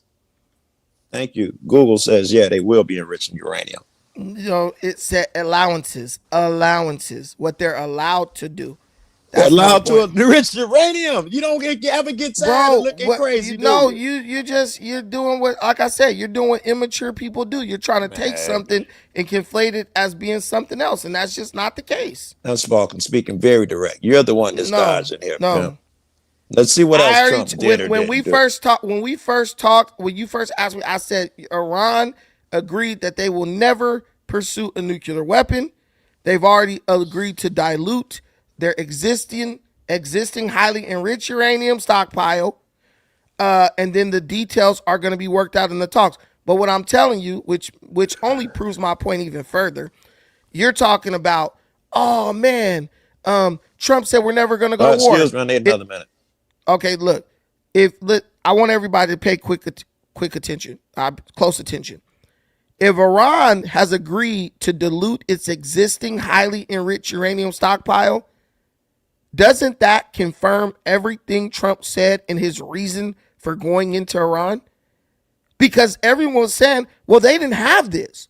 Iran, they weren't going to make a weapon. Well, if you can only use highly enriched uranium for nuclear weapons, why did they have a stockpile of it if they weren't trying to get a nuke? That's the argument of all these people. They weren't trying to make a nuke. If you only need uranium enriched to 3.7% for every civilian use, why did Iran have a stockpile of uranium enriched up to 60%? That's the one thing none of these libtards will ever be able to answer. If they weren't trying to make a nuke, why did they have uranium enriched so much that it could have been used for a nuke? All right, my bad. I'm back. I had an answer phone in another room. This is the last question I'm going to ask you. Okay. All you guys say Iran was not trying to make a nuclear weapon. I don't know who you guys are. I'm a singular dude. Well, all the liberals, because this is the whole argument against Trump. I told you I didn't like Democrats, right? But I'll be either way, the whole argument against Trump going into Iran was Iran wasn't trying to get a nuke. My question is, Iran admits right here, they said they will dilute the existing highly enriched uranium stockpile. That means the uranium enriched up to 60%, which can be used for a nuclear weapon. If they weren't trying to get a nuke or make a nuke, why did they have uranium enriched to 60%? You're going to let me answer, yeah? Go ahead, yeah. You're going to explain this. Yes. As far as I know, I ran under the Obama deal, which was great. No, anyway, the Obama deal was trash. Just let me answer. Okay. We'll talk about it next then. We'll talk about it next. Pure trash. If the Obama deal was so great, how did Iran get 60% enriched uranium under the Obama deal? I was about to explain. You interrupted me. Remember, I was going to explain that. To my understanding, Iran was following the deal. They had inspectors in there, 5 to 6%. I think they were not following the deal. I thought you were gonna let me answer. No. You're bullshit. You're not gonna let me answer. If Iran was following the deal, how did they get 60% I'm gonna tell uranium? you, but you keep interrupting me to ask me the question again. It's weird at this Okay, point. so stop saying that they were following the deal if they had 60% enriched I'll uranium. answer it the way I like. I don't care that you get nervous and can't control your habits. Your answer's already void once you say that. You say it. Okay, I'll try again. To my understanding, Iran was following the deal, 5 to 6%. They had inspectors going in under the Obama deal to make sure it was true. When Trump withdrew the deal, and I don't know if he blew shit up yet. I think he had blew shit up. No, he hadn't blown up nothing. And ended the deal. Yeah, I think it's. I don't know. He didn't blow anything up, man. Stop. When he ended the deal, yeah, I think it was just when they ended the deal before he blew shit up. They started enriching it up to bomb level. They got up to 60% before he blew them up. That's how they got up to there, because Trump took the Obama and killed the Obama deal. Yeah. So during the Obama deal, quote unquote, Iran was blocking inspectors from going to certain nuclear enrichment facilities. They were lying about how many nuclear enrichment facilities they had. We agree. That's normal. That was all. They've been doing that since 2010. Yes. They've been doing that. So They did in Iraq, too. so what kind of deal did you have if they've been breaking the deal from the time you signed the deal? Well, they weren't doing exactly hold on. what they I didn't say, interrupt but they you. were. And I you didn't did interrupt me you. 18 times. Okay, you that's interrupted fine. me. Listen. They did allow inspectors. This guy said they were breaking. This guy said, look, he said they were breaking the deal, but then that deal wasn't better if they were breaking the deal. Also what they were doing under Obama's deal was building a stockpile of missiles and drones, which they would have used to defend their nuclear arsenal. They're supposed to build a stockpile. That's what armies No, they're do. not. That's what countries do. Not. No, not terrorist sponsoring countries. That's the difference. You like the U.S.? Like Israel? We do what we want to do because we're the That's big what dog. I'm saying, but terrorists You're sponsored. just mad because Iran got their I'm not ass mad. whooped. I'm just talking You're facts. clearly I'm not mad. upset. I'm not upset. I have no interest in Iran. Who gives a shit what they do? If they don't comply with Trump's orders, they're going to get blown up. Just factually speaking, you don't have facts. Every country has Israel on a war crimes list. Who cares? Israel's Who cares what every considered- country has? Facts care. You don't because you're emotional. No. You were talking about criminals. I don't have to worry about Israel blowing nothing war up. crimes. I know you must pivot. This is what you're doing now. You're Is getting off the Israel fact chatting that death to Israel's America? listed as war criminals. You're trying anything you can to Is avoid this shit. Israel and get it chanting off of death to Israel. America? Don't change Is the fact Israel that you are chanting death to pivoting, America changing, every and day? dancing. Yeah? Get you some new dance shoes, man. Okay. Don't you get tired Personal of pivoting and attacks. stop standing Personal subject? attacks. Weren't you the one who said personal attacks? Oh yeah, I called you a name. Yeah. Stop dancing. Get your Stay tap on shoes. point. I think that's fair. Listen. Now, Israel, no, we're gonna stay where we are. Stop trying to pivot and snatch the shit away and let me say what I want to say, right? It's easy to defend your own shit. If you're a man, you'll defend what I'm saying to you. If you actually stand on truth, I'm saying that everyone says Israel is guilty of war crimes. Everyone except Israel and the U.S. So there's an argument to be made that Israel is a terrorist and U.S. supports them are terrorist supporters. Listen, man. Everyone you talking about told the U.S. we not helping you with the straight. He's not acknowledging. We not helping you with nothing. He's just We're not totally helping you with changing nothing. the subject, bro. That's what I expect. Please I'm do not that. gonna let any country that's overrun that let their country be overrun by Islamic refugees tell me anything about anything. Because if you have a bunch of Muslims in your parliament, they can just vote to make Israel be for something to say Israel did war crimes. That's the thing that happens in democracy. The majority rules, and sometimes that majority is ignorant. I grew up in the black community, so I know for a fact that just because a bunch of people say something don't mean it's true. So here's the whole point. Iran. When white people say it, though, it's true. Here's why you lost. I love it. Here's why you lost. If I grew up in a white people say to what they say they're going to do. It's true. That's right. This is the another white man. side. This is great. White I'm glad I hung in there. So look, this is why you lost. One, you said Obama's deal was better, but we've already proven for a fact that Iran was not. I never said it was better. All I said was you did. Now you're lying. Everybody in the audience heard you say Obama's deal was better. They probably like you. Because I need to hear to remain calm and feel safe. Because when you said Obama's deal was better, I interrupted you, and then you said, "Why'd you interrupt me?" And then I said, "All right." Which time was the fourth or fifth or first or second time you interrupted me? I don't even know which how can Obama's deal be better when Iran never followed the deal? And actually, Obama's deal put us in more danger because under Obama's bullshit fake deal, they were actually able to enrich uranium and build a stockpile of missiles and a stockpile of drones. So that to you, that's better. Trump's deal is much better because it's backed up by bombs. Trump first softened them up. They can't make missiles under Trump's deal. They won't be able to build up nuclear missiles. They will not be able to build up missile Iran stockpiles. Be able to make missiles under the new memorandum? No. No. That dog is Siri sent me somewhere. Siri is saying yes, Iran will. That dog, what are you doing? Right. Iran, now Google popped some shit up on me. Yes, Iran will be able to continue making and possessing ballistic missiles. You're wrong again, pimp. Now, pretzel yourself. I'll wait. Anyway, so we're going to get back to this. Pivot. I'm not pivoting at all. I'm going back to what I was saying. You're not going to mention that. Google, you're not going to say I was wrong, are you, man? Say I was wrong. Anyway. I thought so. Anyway, so here's the whole thing. They were building missile stockpiles under Obama, enriching to 60% under Obama. They got so bold under Obama and Biden that they actually gloated about how they were enriching uranium past 60% and building missile stockpiles. Trump went in, punked them, whooped them out. So guess what? They can do whatever they want to do.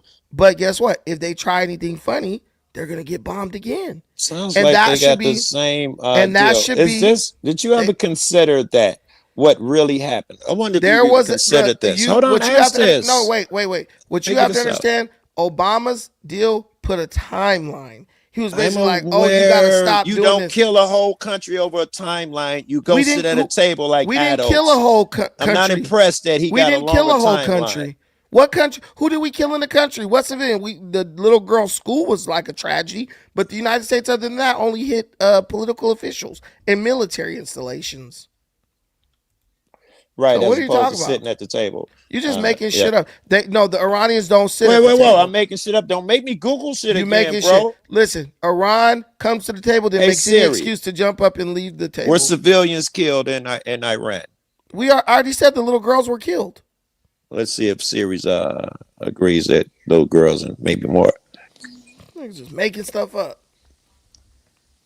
Civilians have been killed because Iran doing strikes, missile strikes, protest crackdown. Major casualties and structural damage occurred in the following locations. And they start off with the school. It was the deadliest, killing dozens of children. Tehran, heavy bombing with civilian casualties. No Florida, Ramadan. I don't even know the names of these places, but apparently there were casualties everywhere. You're wrong again. No, it didn't even say that. It said the little girl, the school was the biggest loss of life. Yeah, meaning there were others, yeah. And it went on. You ain't identifying them. I did. I said in Tehran, the capital experienced heavy bombings with civilian casualties reported across posh and high-class working neighborhoods, hitting historical. See, now you don't believe Google. No. At least, I didn't say I don't believe Google. I don't say I believe Google. A missile strike on a sports hall where women's volleyball team was playing killed civilians. This is another one. Look, man, now you bring a strike in the civilian areas. Dodge. No, I'm staying to the what we talked about. You said there were no casualties. I didn't Google say there is were no disagreeing. You're lying. Now you're sorry. lying about You what I said. There was only the school. I'm sorry. No, I said there was the school, but there was no major Americans killed a bunch of civilians and shit. And you were wrong, right? Google says you were wrong. No, Google didn't say I was wrong. Google just named. Want me to they said continue? casualties were reported. Well, yes, civilian casualties, deaths. Missile strike on a unfinished bridge. You do know casualties. Civilians you do know casualties. You do know casualties are not just deaths, right? I do know casualties are not just deaths. That's what they said. So casualties were reported. Well, so maybe people got injured. Yes, but you're not going to part at least 20 civilians were killed during the same one with the casualties 20. reported. You said just 20. Just 20. You said none. You said I didn't say none, liar. There was like 100-some girls killed at the school. Yes, you said the school and so the rest so of the officials, 100-some girls no and officials, then 20 no casualties. civilians except the school. This guy's grasping at straws. Right? You this said guy's no officials, no civilians except the school. Yeah. And the right, that's what you said. Yes, was are that your the claim? Person tying yourself up into knots, man. Was that your claim? You said 20 civilian casualties, which you can't even confirm were deaths or not, makes it America doing basically genocide. Was that your claim? Can you verify? Was that your claim? I said the school and no other civilians. I said there were no other major. Listen, I said there were no other major deaths. And civilian. You said major deaths? 20. You said major deaths. You said 20 casualties, bro. And we don't know if those people died or just got injured. Well, that's just one. Remember, I named 6. I'm not done. I'm not done. You better claim Can you victory, confirm Iran. if these people died or not? Lamar, the missile strike Did on you a just woman's pray to sport Allah? hard. I just heard you Where say Allah women's something. volleyball, no, I ain't saying about Allah, was a women's volleyball team was playing and killed over a dozen civilians. That's the next one. Shiraz in the civilian area hit a lodging complex, killed civilians sheltering in a nearby neighborhood. Shall I continue? How many? A missile strike at a bridge killed civilians who were gathered underneath. You said no other civilians. I Googled it and asked, were there civilians? You was like, no. So Google says yes. Bro said So you must press 1,600 casualties. Okay. These people just, hey, look, man, you brought all your crazy friends out today. But I didn't bring nobody. I'm here alone. I'm not even reading the chat. Listen. This is what I believe. I believe that no amount of casualties is too much if we're keeping Americans safe. Iran attacked American citizens. They're responsible for thousands of American deaths. My girl Kamala Harris literally confirmed it. So they get what they get. We have to do what's best. Listen, we have to do what's best for our country. Trump, in my opinion, did what was best because he took something that was being kicked down the road and he just dealt with it. Trump said they were wrong for going in Iran. That's why I voted for. Yeah, no. Did. When you voted for him, he said it was wrong to go in Iran. In Iraq. He never said it was wrong to go in Iran. Okay, let's see. Anyway, let's see. Do you want me to Google some shit? You've been wrong. Go ahead, Google it. Go ahead, Google all you want to. Anyway, look it. This is the whole thing. It is wrong. I believe if you go into a country for malicious reasons. I believe Trump understands that there are people in this country that are profiting off of keeping these conflicts going. And that is why when Trump goes and puts an end to these different conflicts, they come out against him. Because the military industrial complex of America, there are people who benefit from it. So Trump ending the conflicts hurts them. The fact Trump sitting at the table with Iran and negotiating, it pisses these people off. It pisses off Israel. It pisses off the warmongers and the weapon manufacturers. That's why you see so much negative press aimed at Trump about this situation. You might have as of right now, yeah. There's no shooting. No one's getting killed. They're sitting at the table talking, right? If it was I any don't other, know.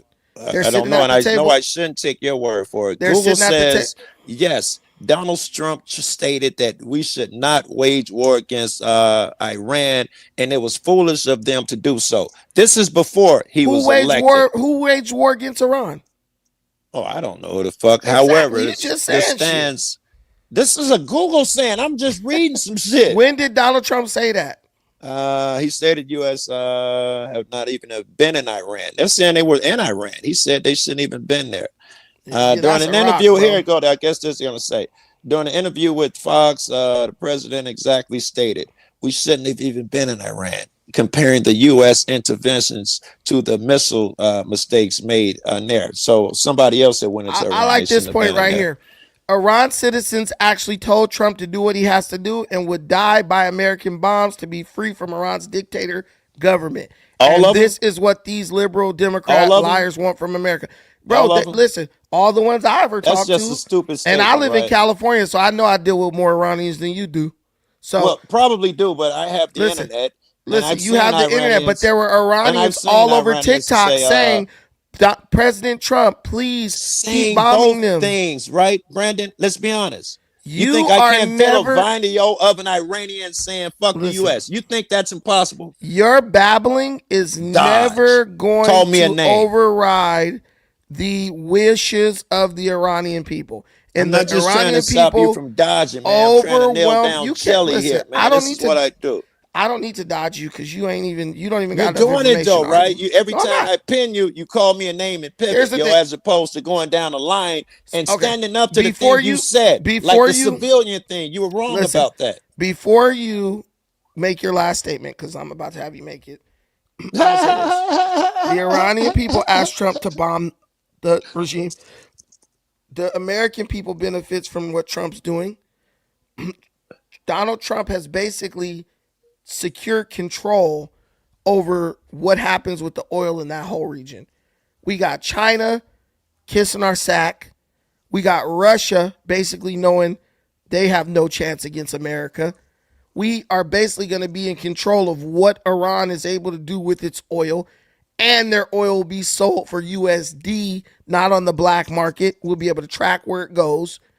This is a win. This is a win, and Iran has agreed to not enrich uranium to nuclear levels and to no longer pursue a nuclear missile. It's a win across the board. Now, the only thing I feel bad for is 13 American soldiers lost their lives because of this, but they're soldiers. That's what they signed up, knowing the risk. If you told me that paying $1.50 more for gas for 3 months and 13 American people dying was going to get us to this point, I would say that was worth it. Even if you told me I had to give my own life to get to this point, I would say that was worth it. Iran is a terrorist regime. They've already proven that if they get attacked and they don't have the power to hit America or anybody else, they are willing to attack their neighbors. If Iran had a nuke, there's no doubt in my mind that as America attacked them and Israel attacked them, they wouldn't have threatened to launch a nuke at one of their neighbors. That's what terrorists do. So they had to be reined in. They had to be brought to heel. And the man for the job was Donald Trump, and he's on the verge of mission accomplished. And that being said, I believe that this will play out like a fairy tale. He's going to seal all this up in the next couple months. And I think Republicans will achieve a landslide victory in the midterms. That's what I think is going to happen. All right, thank you. You got a minute for your final thought, and then thank you. Thank you, because I disagree with a lot of yours, and I did interrupt. Here's what's happening. It's not that complicated. Israel has been trying to find someone dumb enough to go to this war forever. They've been out there saying "Bibi" every fucking 5 years. Every 5 years he's saying, yes, they're going to get a bomb and they're going to kill us. They're 2 weeks away from destroying us. No other president was dumb enough to buy it. They found one that was dumb enough. Until they said hold on. You said I had it straight. Trump goes in. Trump, he buys the bullshit. He goes in and he thinks that because Venezuela gave up so easy that this will be a cakewalk. It wasn't. He bombs the shit out of them. And he keeps saying they're done. They don't have any more missiles, and then they blow up shit in the strait. Every time he say it's done, it's peace is happening. They blew up something else in the what fucking did they blow up in the strait? And then at some point, the international voice got so loud, and the criticism got so hard. Everybody was saying in 30 days we're gonna be out of oil. Trump didn't want to be the next guy that put the world under depression, so he folded. He gave the same shit Obama did, gave it a longer time span and claimed it as a victory. Cost you $1 trillion for his folly. That's my last word. What did Iran blow up in the strait? Where did Trump spend $1 trillion? How is this not a victory if Iran has agreed they will not pursue a nuclear weapon and has agreed that they're going to let the IAEA inspectors come into the country to inspect their facilities, and they said they were gonna dilute the current stockpiles of uranium they had. Iran got hold, bruh. That's why you so mad. Y'all really thought Iran was gonna put up a fight. For all these years, I had to listen to doomers say, if America messes with Iran, Russia and China, they gonna step up and they gonna kick America's ass. And then America bombed Iran, actually was very lenient because they didn't destroy the refineries or Karg Island. Iran is such a horrible regime. They actually had their women and children stand in front of refineries to prevent America from bombing these refineries, right? Which to me is just low as hell. Like, who does that? You're gonna put your women and your kids in harm's way. It's crazy. But Iran basically is reduced to nothing. They have no army. They have no navy. They have no choice but to either operate as terrorists and go down to the last man, or come to the table to do negotiations. And the people who hate America, they're pissed off about it. But guess what? We don't care if they're pissed off about it.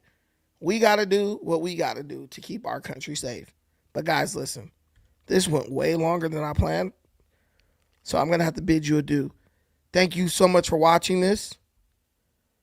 I appreciate everything you do for this channel. I am so grateful.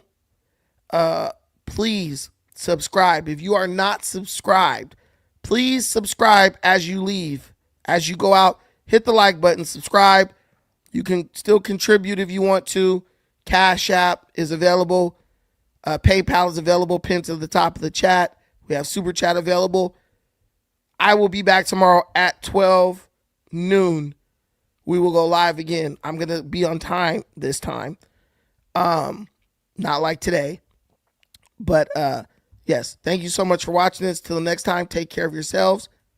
But most importantly, please take care of each other. Peace.